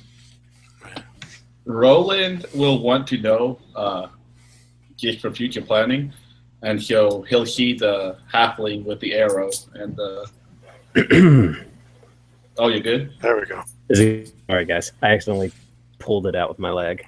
As you guys move in and you close in on the entrance to this cave, you realize that the entrance is actually like a crumbled in piece of the wall of this ruin. So it's actually like an underground complex where this wasn't an entrance, but the walls itself crumbled to pieces and you're climbing in the middle of a hallway. And you would notice that the floor itself is a nice compact dirt. And the walls are a very smooth wood throughout. And you're in about a 10 by 20 foot 8-foot room, which is dusty, and you can tell it hasn't been touched for decades, for trudging of feet, like a path where it's obvious that a bunch of individuals have moved through in the past several the recent period of time. Now, as you guys progress along this hallway, you would find that it opens up to a larger room, and this room does not have a right wall. Instead, it opens up into a very large courtyard.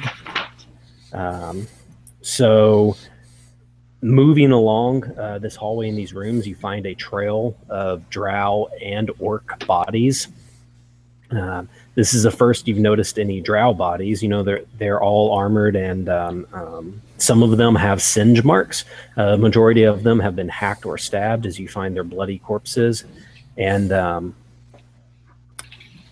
as you are moving into this large center room, you notice that it is over 80 feet to the opposite wall. The room itself is a large circle, and what catches both of your sights, all of your sight, is that the center of the room opens up to a large statue, and this statue is kneeling on the ground with his hand resting around a small sapling, as if the sapling's rising from the ground itself. Roland, you would recognize this statue as a god of druids called Rilliphane, and he is standing between he's kneeling between two small hills, and these hills are covered with grass, and the whole area around Rilliphane itself is rife with the brightest green grass, and that's the room you walk into. Upon realizing this, Roland will put his head to silence everyone behind him, as if he sees someone up ahead. And so, as everyone's kind of anticipating fighting, Roland then will bow down and pull some equipment out of his herbalism kit and burn a very small, strongly scented sacrifice, and then get back up. Nice. Yeah. Anybody else got any particular actions? Can we tell can we see these footprints where they seem to be heading? Is it across across the room? So you guys, this is a large round room with a hallway on the corner that you guys are in, and a hallway on the diagonal corner as well. From what you can see, there's no other exits. So if they came through here, they're going to be on that far end as well.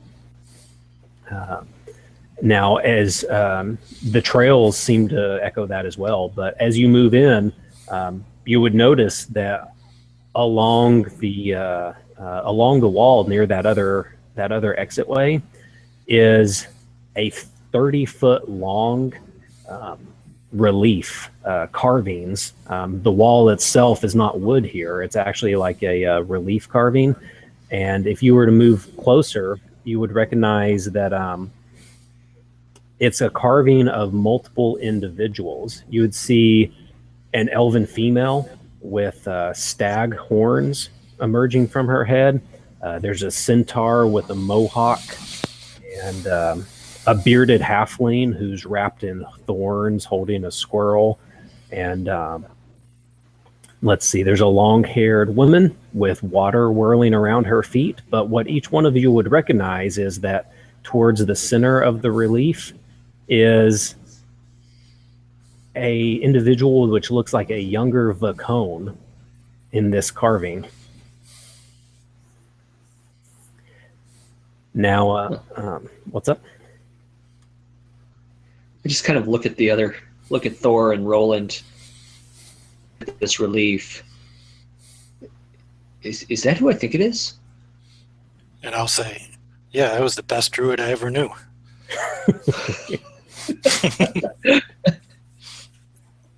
Roland will speak up. Used to know. Oh. Now, Buddy that you used to know. what you guys have noticed, particularly Roland, is that each one of these carvings, they're all different levels of relief drawn throughout, and each one of them's wearing a necklace. And you would notice on Vacone as well, Roland, necklace with a rune of the tree that he handed you earlier. And you would notice that it looks like it's part of the relief itself, but it appears that it would be the same size and shape of the rune which he handed you. Do all these other runes, do they look the same or different? Or So they're all something different, and they're all empty.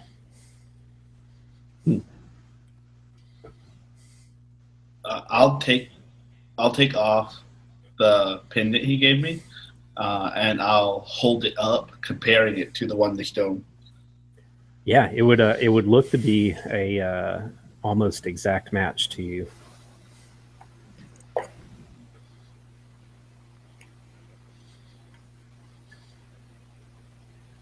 Put it in the slot, see what it does. Roland will kind of begrudgingly push it up against the side, kind of giving the stone sculpture a fist bump. What? I'll press the pendant up against the carving in the stone. Oh, gotcha. So you're like putting it into the relief itself? Yep. Okay. As you put it in there, you feel it like snap into place, and you hear some rumbling on the inside, and then you notice that where there didn't even appear to be seams, this portion which hold the cone starts to slide into the ground, and it opens up to a entirely new room behind this relief. And what you can see from your current area is that there's just rows and rows and tables and shelves of books all behind the wall itself. Roland will keep looking around the original room, trying to find his own relief. It's not there. Figuring it's in this new room, he'll go into the new room. Yes, you stride in, and you find the you find all the tables and the shelves of books that we mentioned earlier. What is everyone else doing? I'm studying these other characters there. Okay. And I'm gonna say out loud. I'm gonna say, I think we have to find these other people. I think we have to bring back their carvings and put them in this wall. So Lorimar, clearly recognizing that those Dragonborn could not have gone in this way, would just keep on going and heading towards the other opening on the other side of the room. All right. And how about Rock and Mava? And I think while they were all looking at the relief, I would have been looking around the rest of the room to see if there's anything else like of interest, anything else there that we didn't see when we first came in. Yeah, so as you look closer, you notice you guys came in an open tunnel on one corner of the room.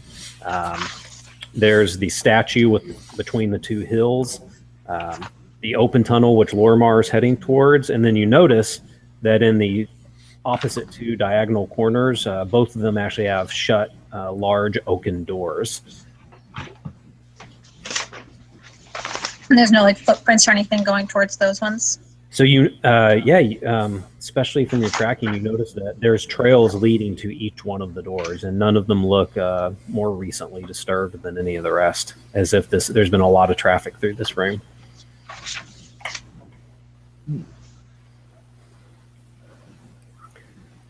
What's up? Go ahead. What do we got, Rock? Growing bored with sculptures, I think he would start following Lorimar towards the opening, he's also kind of sniffing the air, just kind of being aware that there are lots of places to hide around here with all the statues and doors and everything. Yeah, perfect. All right. Okay, so let's see. Thor. Did you have anything else, Maeva? No, I think she kind of will follow the rest to the original entrance that they were going towards. All right. So you guys, as you head down this hallway, Thor, you're remained looking at the reliefs. You would hear a creaking from the corner of the room opposite where you guys entered, as it sounds like one of those oaken doors is opening, and you hear that just off in the distance. As soon as I hear the creaking, I would probably go hide behind something, maybe one of the statues.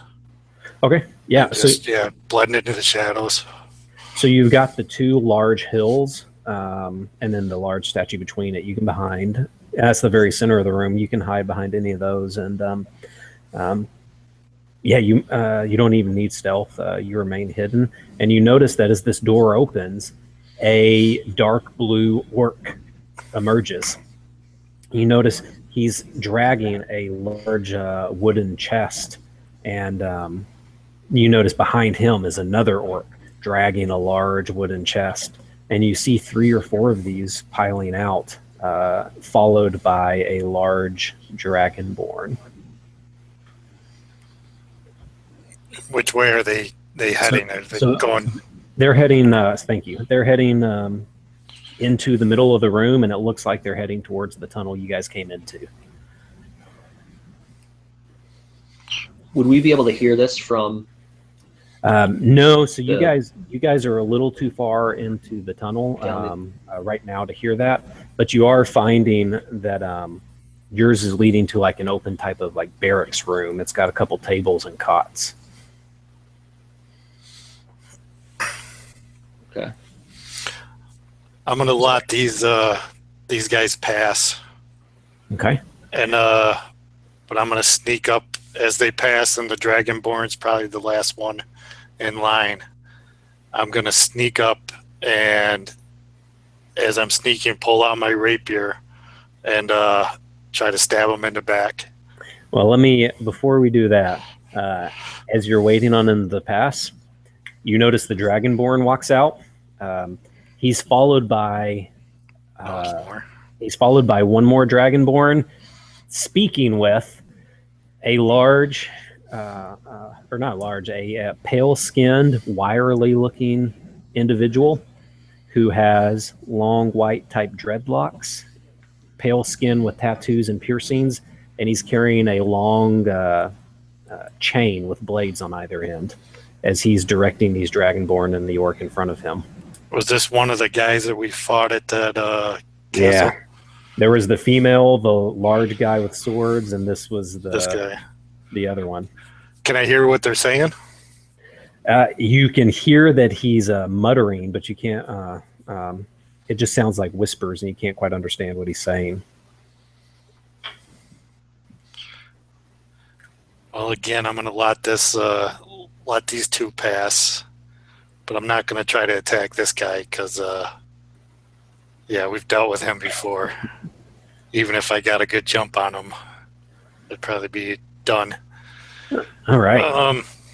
I'll let him pass, and then as soon as the coast is clear, I'll run down the hallway that, I'll run into the room where Roland is and, tell him what I just saw. All right. So as you run towards this relief, you would notice that the remainder of the group, they've been looking in this room with beds, and they turn around noticing you come back. And as you move through the relief to warn Roland, right as you approach, vines shoot out and wrap from either side of the opening, blocking your approach. And you hear like a hum and a vibrate echoing throughout the entire relief, blocking your entrance. And I'll mumble to myself, dirty druids. Yeah.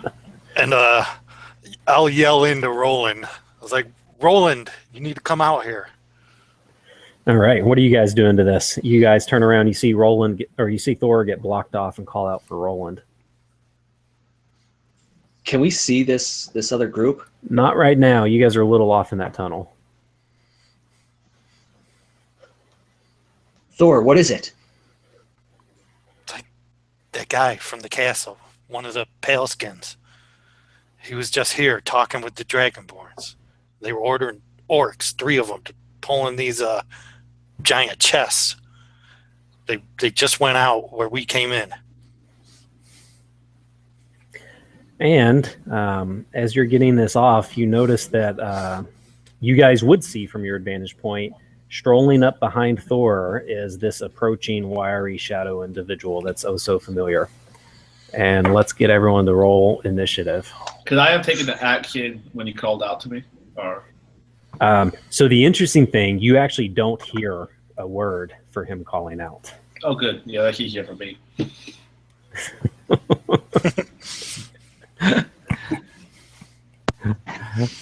Yeah, so we'll do initiative for everyone. 21. 9. What'd you say, Lorimar? 15. And Rock?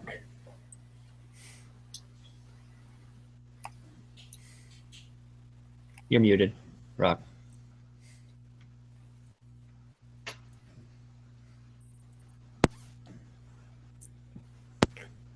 Let's see. I think I see a 5-ish, so we're going to assume that that's going to put him below Mava. Perfect. Are you not hearing me? I said 10. 10. now. Right above her. Perfect. Thank you. All right. I'm also 10. 10 for Roland as well. And I'll let Rock go first, just because I'm a nice guy. All right. So, Room. Thor.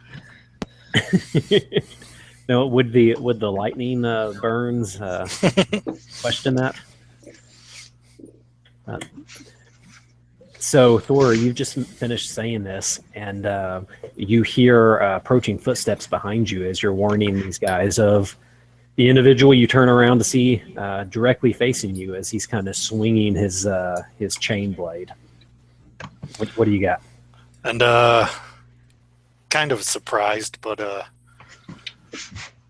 was kind of expecting, but kind of surprised, and turned around and see this guy swinging his chains there. I'd whip out my rapier, and as he's swinging there, I would kind of like charge at him, but feint at like the last second, and poke my rapier at the side of him there. All right.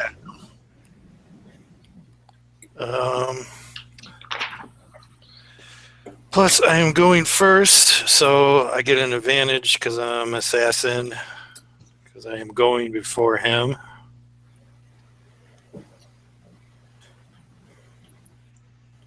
Oops, I don't know why I rolled 3.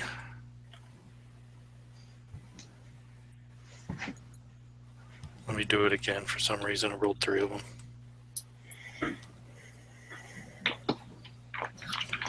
Uh, 14, 7, so 21 to hit him. That'll hit. And that will be a crit because of my assassinate. So we're going to hit for 8 plus 8. 2 of these.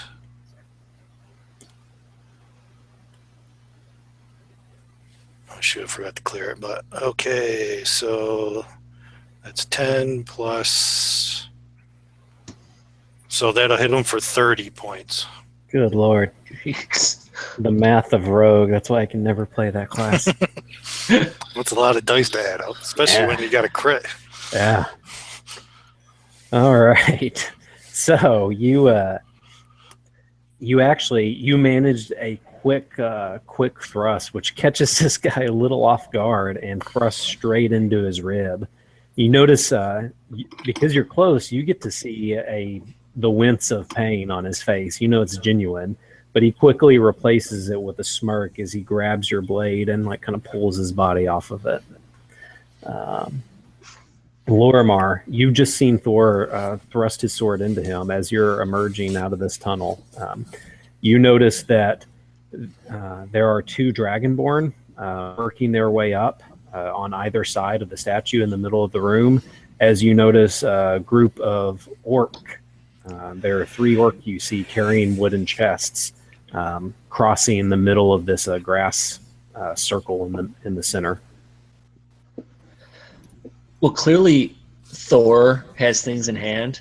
So you see Lorimar like reach down for his rapier, and then his scabbard is empty, and he realizes that it's shattered. And so he just kind of looks at one of these Dragonborn, and this beam of electrical energy just comes flying out of his hand. Let's see here. Make sure I get this right.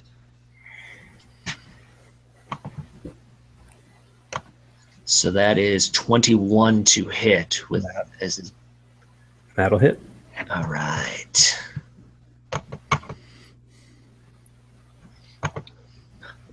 So that is 15 points of damage to one of the Dragonborn. And there's like this, you can see this electrical energy. It kind of is, we have like a connection where there's like a line between the two of us, and I'm just maintaining this bolt of energy. Nice. Perfect. Roxul, you walk out as you see Lorimar just sending this bolt streaking forward to one of the Dragonborn, and you see one other beginning its advance in the middle of the room as well. How far away are they? So those Dragonborn are probably 20 feet away from you, and you notice that the 3 orc carrying chests are a little over 30 feet away from you.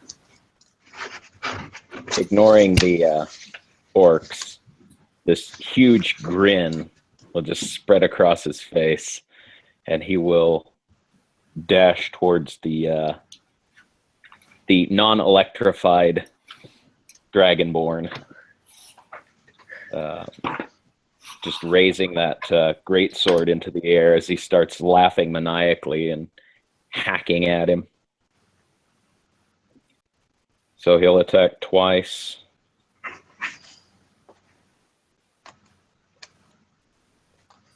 That'll be, I'm assuming it's still daytime.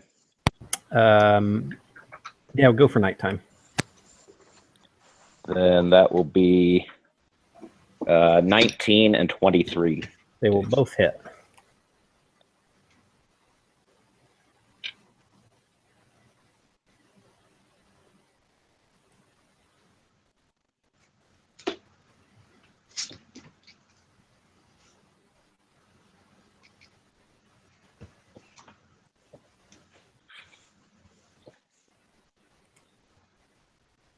.24 points of damage to him. All right. So you hack away, significantly halting his progress. And in return, Thor, you notice that this shadowy individual has plucked your rapier out of the side of his chest, and with the other hand, he's pulling the chain over his shoulder, and the blade swipes towards you, catching the brunt of your chest, and it will do 12 points of slashing damage. And Lorimar, is there any sort of check or save that this dragon needs to do, or is it just damage per round? No, it's damage per round as long as I'm maintaining Okay. concentration on it. And I used my uncanny dodge when he hit me Perfect. to kind of like just bend my body enough so like only like the chain glances off me. So it Nice. only hits me for 6. Perfect. All right. Lorimar, the one that you are blasting, is caught a little too off guard to close ground and be able to swipe at you. And Raxul, the one that you're engaging, has just taken significant blows from you, and you see him just trying to pull out his sword to engage in the fight. You notice that the orcs are dragging these chests heavily, trying to get out of the room as quickly as they can. And Mava, you see all that going on around you. What do you do? Well, I think how far away am I from everybody? So you're 20 feet away from the two Dragonborn, and 10 feet behind them are the orcs dragging their chests. And where's the shadowy guy that Thor is? He's about 10 feet ahead of you, engaged with Thor. So they're all layered back. Okay. And I think I'm going to try to shoot. No, I think I'm going to go after the one that's engaged with Thor with my short swords. Cool. So I don't think it's going to hit though. I rolled a 6. No. Yeah, nope. All right. Anything else? Well, if I have an extra attack, can I use that as well and try again, or is it only if it hits the first time? Nope, you can do them both. All right. Well, then I'll try again. And that is, yeah, that's like a 23. So that'll hit. So you can roll your damage and describe how you slice into this guy. All right.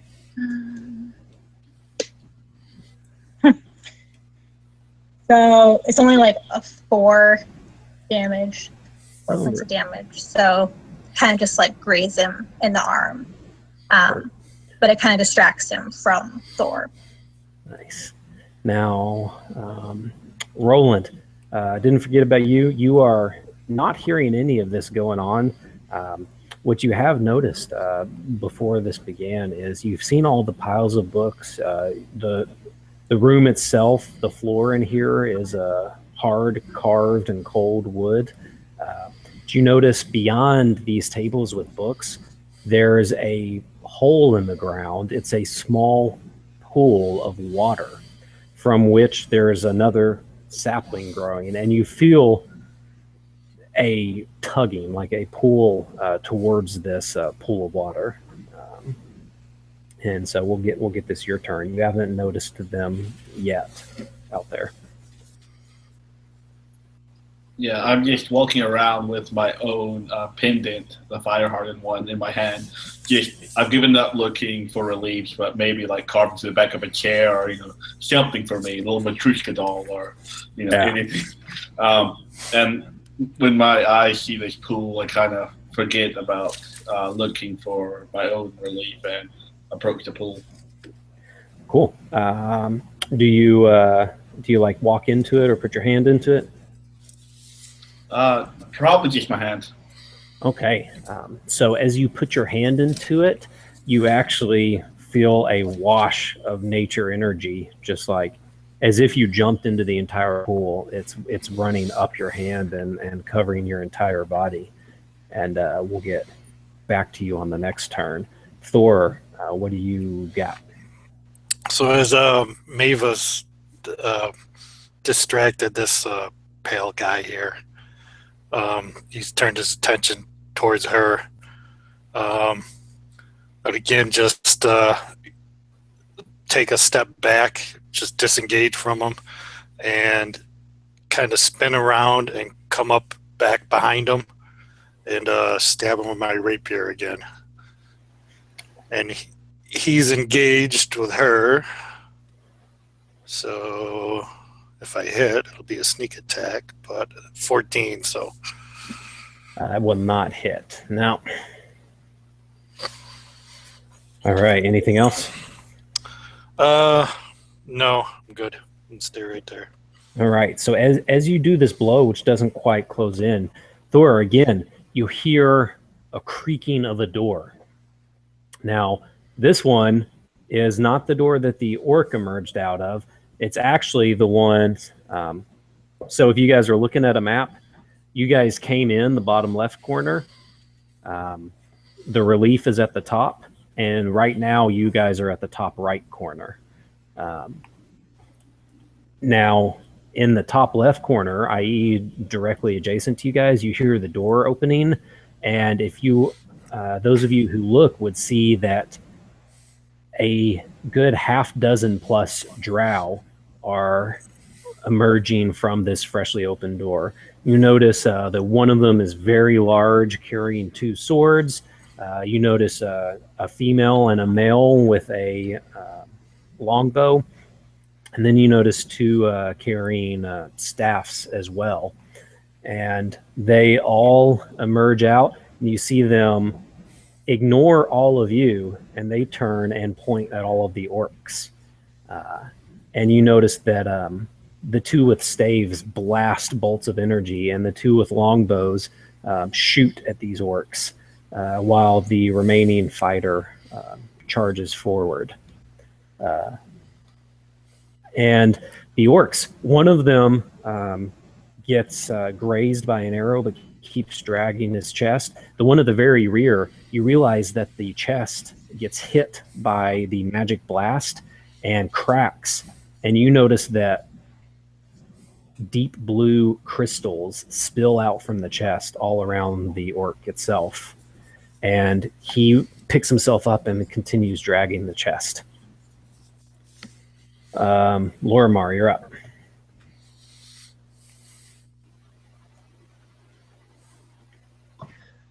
Lorimar is going to just kind of maintain this arc with this Dragonborn, and then he's going to start circling over towards these drow that have just entered. But as he is circling, he's going to, you just hear like he starts singing, and it just comes from deep in his chest, and he just looks a little bit more mobile on his feet. Looks a little bit more spry. But he's this arc of lightning. It does additional damage to the Dragonborn, additional 8 points of damage. All right. And that leads us to Roxul. So you've seen all this developing before your eyes. Glancing around and noticing that there are now a lot more combatants, Roxul is going to fly into a rage to try to finish this off a little faster. All right. So he's going to... How injured does the Dragonborn look that he's facing? You notice that he's definitely, you drew some blood, and there's some pretty severe slashes, but he's pulling his sword out ready to fight with you. Then I shall oblige him. 2 more attacks. That'll be 13 and 25. So 1 hit. Okay.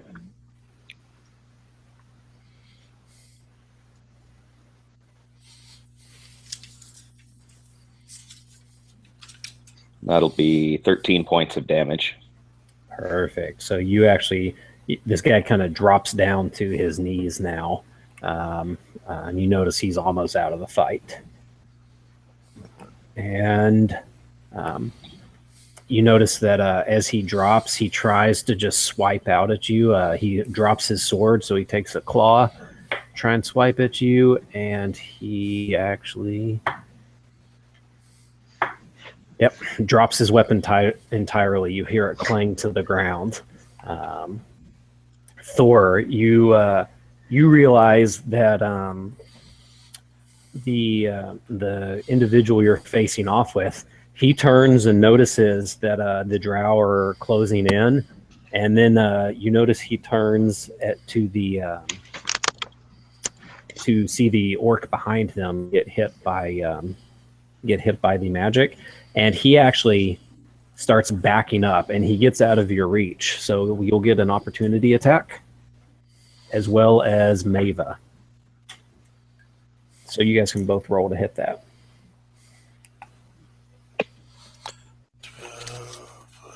So 19 to hit. That will hit, And I got a 17. and that will hit. Oops.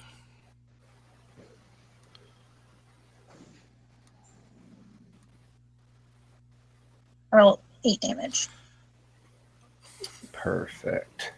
Let's 8. see here. 8 and 10 damage for me. And 10. All right. But before heading out, he's backing away from Thor. So Mava, as he's moving out, you notice as he's sliding away, you guys are slicing at him, and he reaches out his hand and reaches out his hand and just slams it into your chest. And you notice that he hits you with an open palm, but you see that the red tattoos on his hand kind of spread out onto your body very briefly. And as he pulls his hands away, the tattoos drag with him, and you feel you feel a force getting sucked out of you as you take 8 points of damage. He didn't actually hit you with any weapon, but you feel just weaker from the spot that he impacted at. And clear of you guys, you notice that he actually he's backing up very quickly, and he's backing into a shadow on the edge of the wall. And that'll be it for him right now. As he called out in some, let's see, would anyone understand it?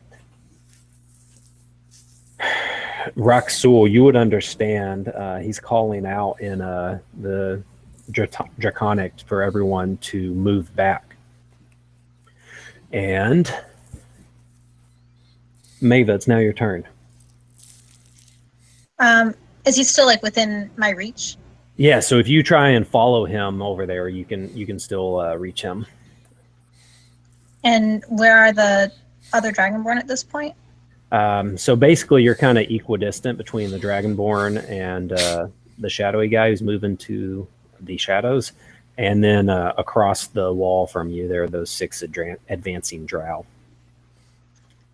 Would Lorimar know what he intends? You Because just of who know, he is. you remember your experience with him earlier. You just know that he's going to the shadows, and that's never been good before. Right. And I would just scream out as she's there, "Don't let him get to the shadows!" Well, and with that, I will follow him then. Yeah, and I guess I'll go at him again with both of my short swords. So Perfect.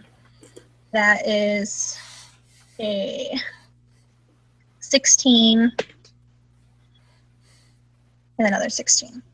All right. So let's see. Those will. Let me check. Those will just hit.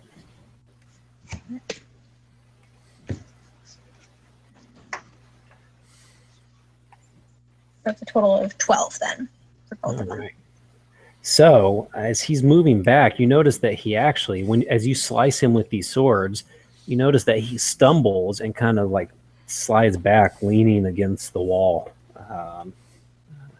And that'll put us, Roland. So we're back to you now. So you felt this wash of energy come across you, and you hear this voice inside your head. As your vision's gone out, you hear the voice of echoing, more than like someone talking to you. It's like surround sound echoing throughout your mind. You hear, "You are not Archdruid Vacone. How have you come up here?" And we're actually going to cut from that for just a moment to run to this next round. Thor, what do you got? So as this guy is like backing up into the shadows, and Mava has stabbed him twice there with her swords. Thor will make eye contact with him, and he'll start to twirl his finger like this, and then he'll point it, but he'll point it past him to one of the chests, and he'll cast Levitate onto one of the chests, probably the one that the worst orc is dragging along, and he'll levitate the chest up, into the air to keep them from dragging it away. Perfect. So you actually levitate it out of their grip with minimal issue. It is heavy, so you're not able to levitate it very high. You can hover it maybe a dozen feet or so off the ground. But yeah, you get it out of his grip with minimal effort. Anything else? I would probably just move back to the back of the room. Okay. Just to get away from the center of the room. Perfect. Where all the action is. Explodes. Nice. All right, Lorimar, we're back to you. You've seen Thor just move this chest up, and the drow are closing in towards the middle of the room.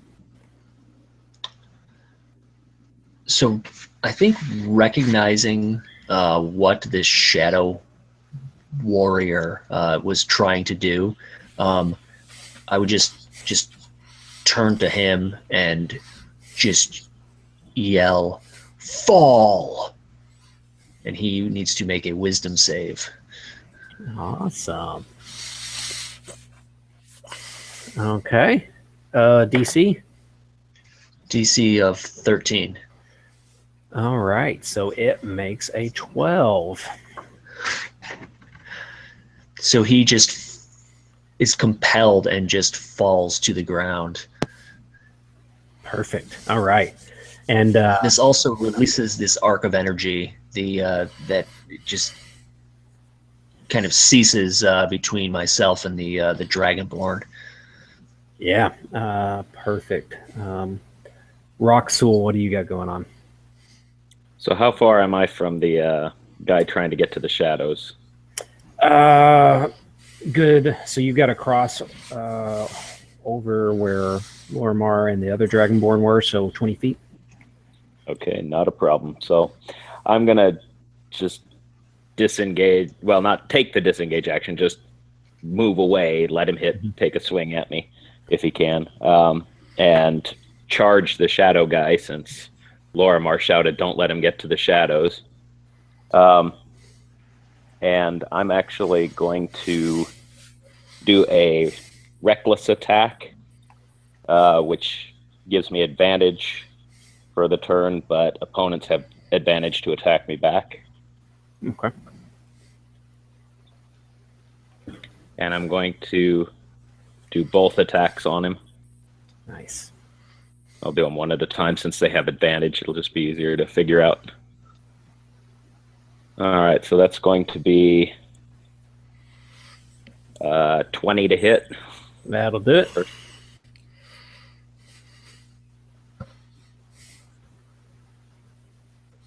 And the second one is only going to be a 16. All right, they'll both hit.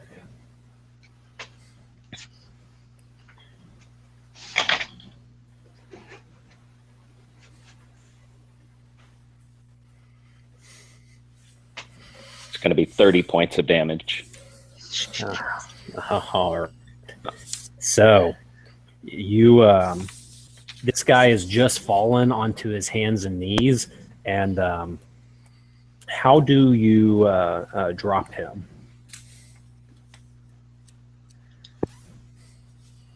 First shot is going to take out one of his arms, and as he begins to fall, spin around and remove the head from his shoulders. All right. Oh, this is going to be good. All right. Awesome. So yeah, he drops to the ground. You knock one arm off, and then you slice at the head as well as the body's just laying on his chest on the floor. Now, at this time, you notice the drow are unleashing another volley, trying to get these orc who are rapidly drawing themselves away. And one of the blasts one of the wizard blasts goes flying, and you hear one of the drow yell out in Elvish. Anyone would understand it and be like, "Be careful!" And as if in slow motion, those of you who would notice would see this this wizard blast going, and it would impact the chest, levitating in the air, and further cracking it, which would catch one of the crystals. And you would see a explosion. The entire center of the room is engulfed in bright blue azure flame. So I will need everyone to roll me a dex save. Is this fire damage, Dave? Yes. I have advantage on dex saves against things I can see due to my feet. I got a 21. Still only a 12. Yeah, 12. I got a 16. All right. So we're looking for a 15.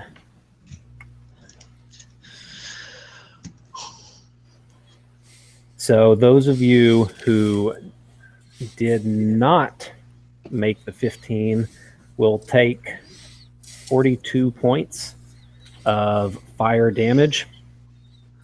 And those of you who did make it will take 21 points of fire damage. And this is when it pays to have resistance to fire damage. Yes. It does. I'm really starting to hate these crystals. Yeah. Well, that was a big chest full of them. So that was, Good So thing you- I didn't pull it back into the room yet. So the center of this room is engulfed in, let's see. So Roland, you didn't have to roll for that, but everyone else, Thor, you didn't have to roll for it either. I'm sorry, I forgot to say that. It engulfs the center of this room where all this verdant green grass was. Now, the sapling, which you guys remember was at the base of this, the base of the statue, is incinerated. And you guys would notice as you're reeling back from these hits that the hills, which were on either side of the statue, are beginning to shake. And you hear a scraping and a rumbling as these hills are shaking, and they begin to appear to levitate. But the grass begins to slough off, and you notice that in front of you now, where the two hills were, are standing two large round stone creatures. They've got very short, stubby arms and tight set heads. And you notice that their eyes are glowing with a deep green. And you see them reach out one reaches out to the Dragonborn in front of them. The other one turns around and reaches out at these drow. And, oh, good Lord. So the one takes these two drow and slams them together, dropping them on the ground. And they begin to turn and attack all those in the room. Now, we'll also, Roland, this voice has just asked you, you're not Archdruid Vacone, how have you come here? But before you're able to get a response, you hear this shriek in your head as well. And you feel another wash over your body of nature energy, but this one was unlike before. It feels like you just put on like a different set of colored sunglasses. And the remaining of you would notice that the vines disappear on this relief, and Roland is levitating out from this doorway. He's got a faint glow about himself, and you notice that he comes forward.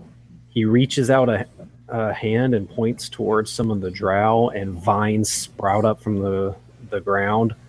They pull them into the wood and sink them through the floor.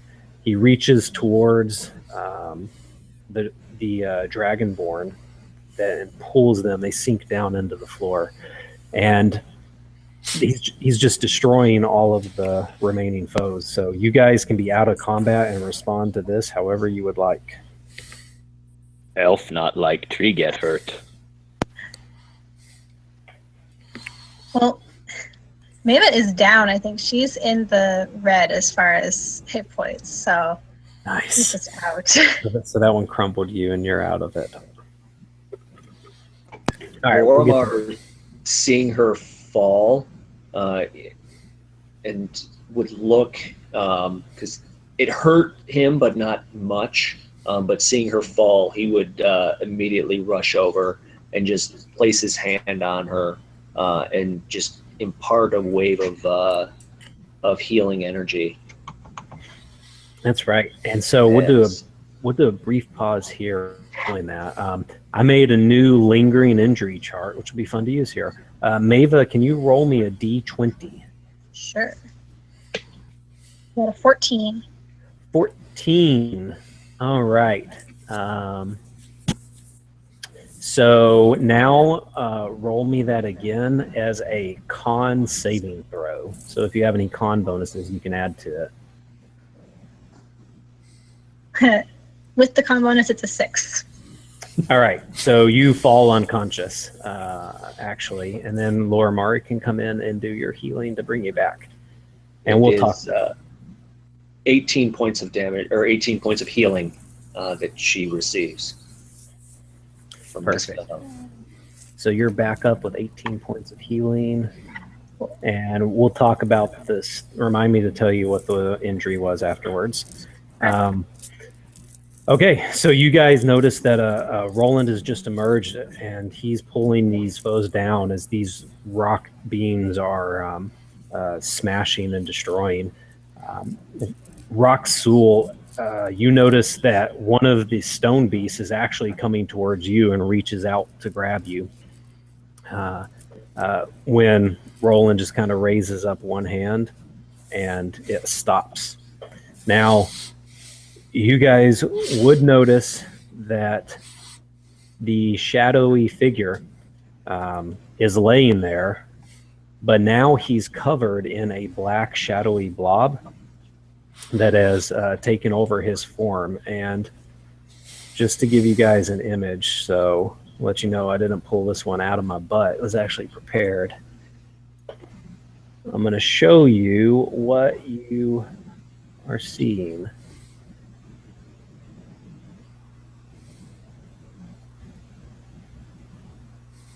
If I can find it. All right. So originally you guys saw this individual, and that was laying there, battered and bruised. And now what you see rising is this, which slowly backs up towards the wall and in a puff of shadow disappears.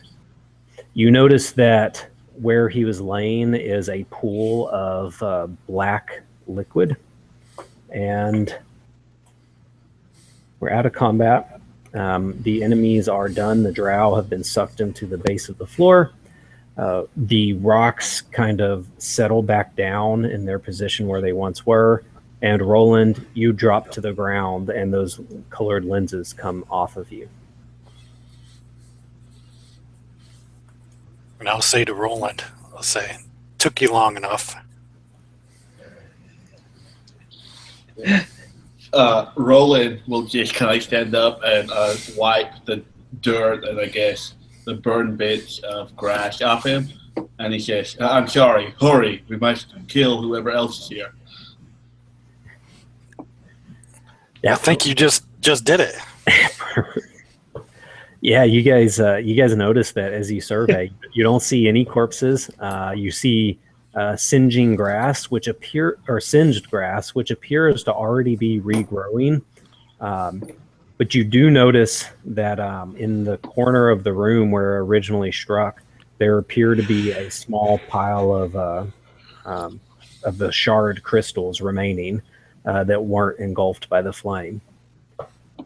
Was And there any more of those? Did any of those chests survive? no, so you see a trail from one of them that was broken as one of them was leaving the room, but you don't see another chest. Are the orcs gone as well? Yes. So there was that initial wave of 3 which made it out of there, and then you just see this trail of crystals left. I'm gonna while there's still commotion going on, I'm gonna try to pocket 1 or 2 of the crystals. Yeah, you can you guys can gather them up, no issue. And Also, I think is the sapling regrowing as well? so. You notice there appears to be one small sprig and leaf remaining. This whole little circle appears to be bouncing back much quicker than one would expect. Upon seeing this, Roland will run to the other room and fill a canteen with water from the pond and pour it on the sapling. Nice, perfect. I tell you, I think we'll actually, unless you guys have anything you need to go, I think that's a perfect stopping point because we'll have plenty to pick up on the next session. Do you guys have any last little actions you want to do? And Mavis, I forgot if we told you to. You're up and moving around now too, though kind of worse for wear. I feel like I kind of just sit up and like look at all of them. And I'm like, what have you guys gotten into? Like, Roland will hand you a canteen of normal water. she nods appreciatively. I'll say, welcome to the party. Nice. This is pretty much every day. All right. Maxwell is still just smiling. Well, good stuff, guys. That's what I got for you. That one was kind of hectic and fast paced. We had a lot of changes coming on, but wanted to leave a pretty busy session before we go on a little holiday break. Yeah, that was fun, Dave. Yes, thank you. It's good. All right. Well, so again, welcome to Roxwell and Mava. I'm glad to have you guys around, and we're going to take a break for the holidays. Once I end the broadcast, we can do a little talking, but thanks again, guys. Thanks, Dave. Thanks.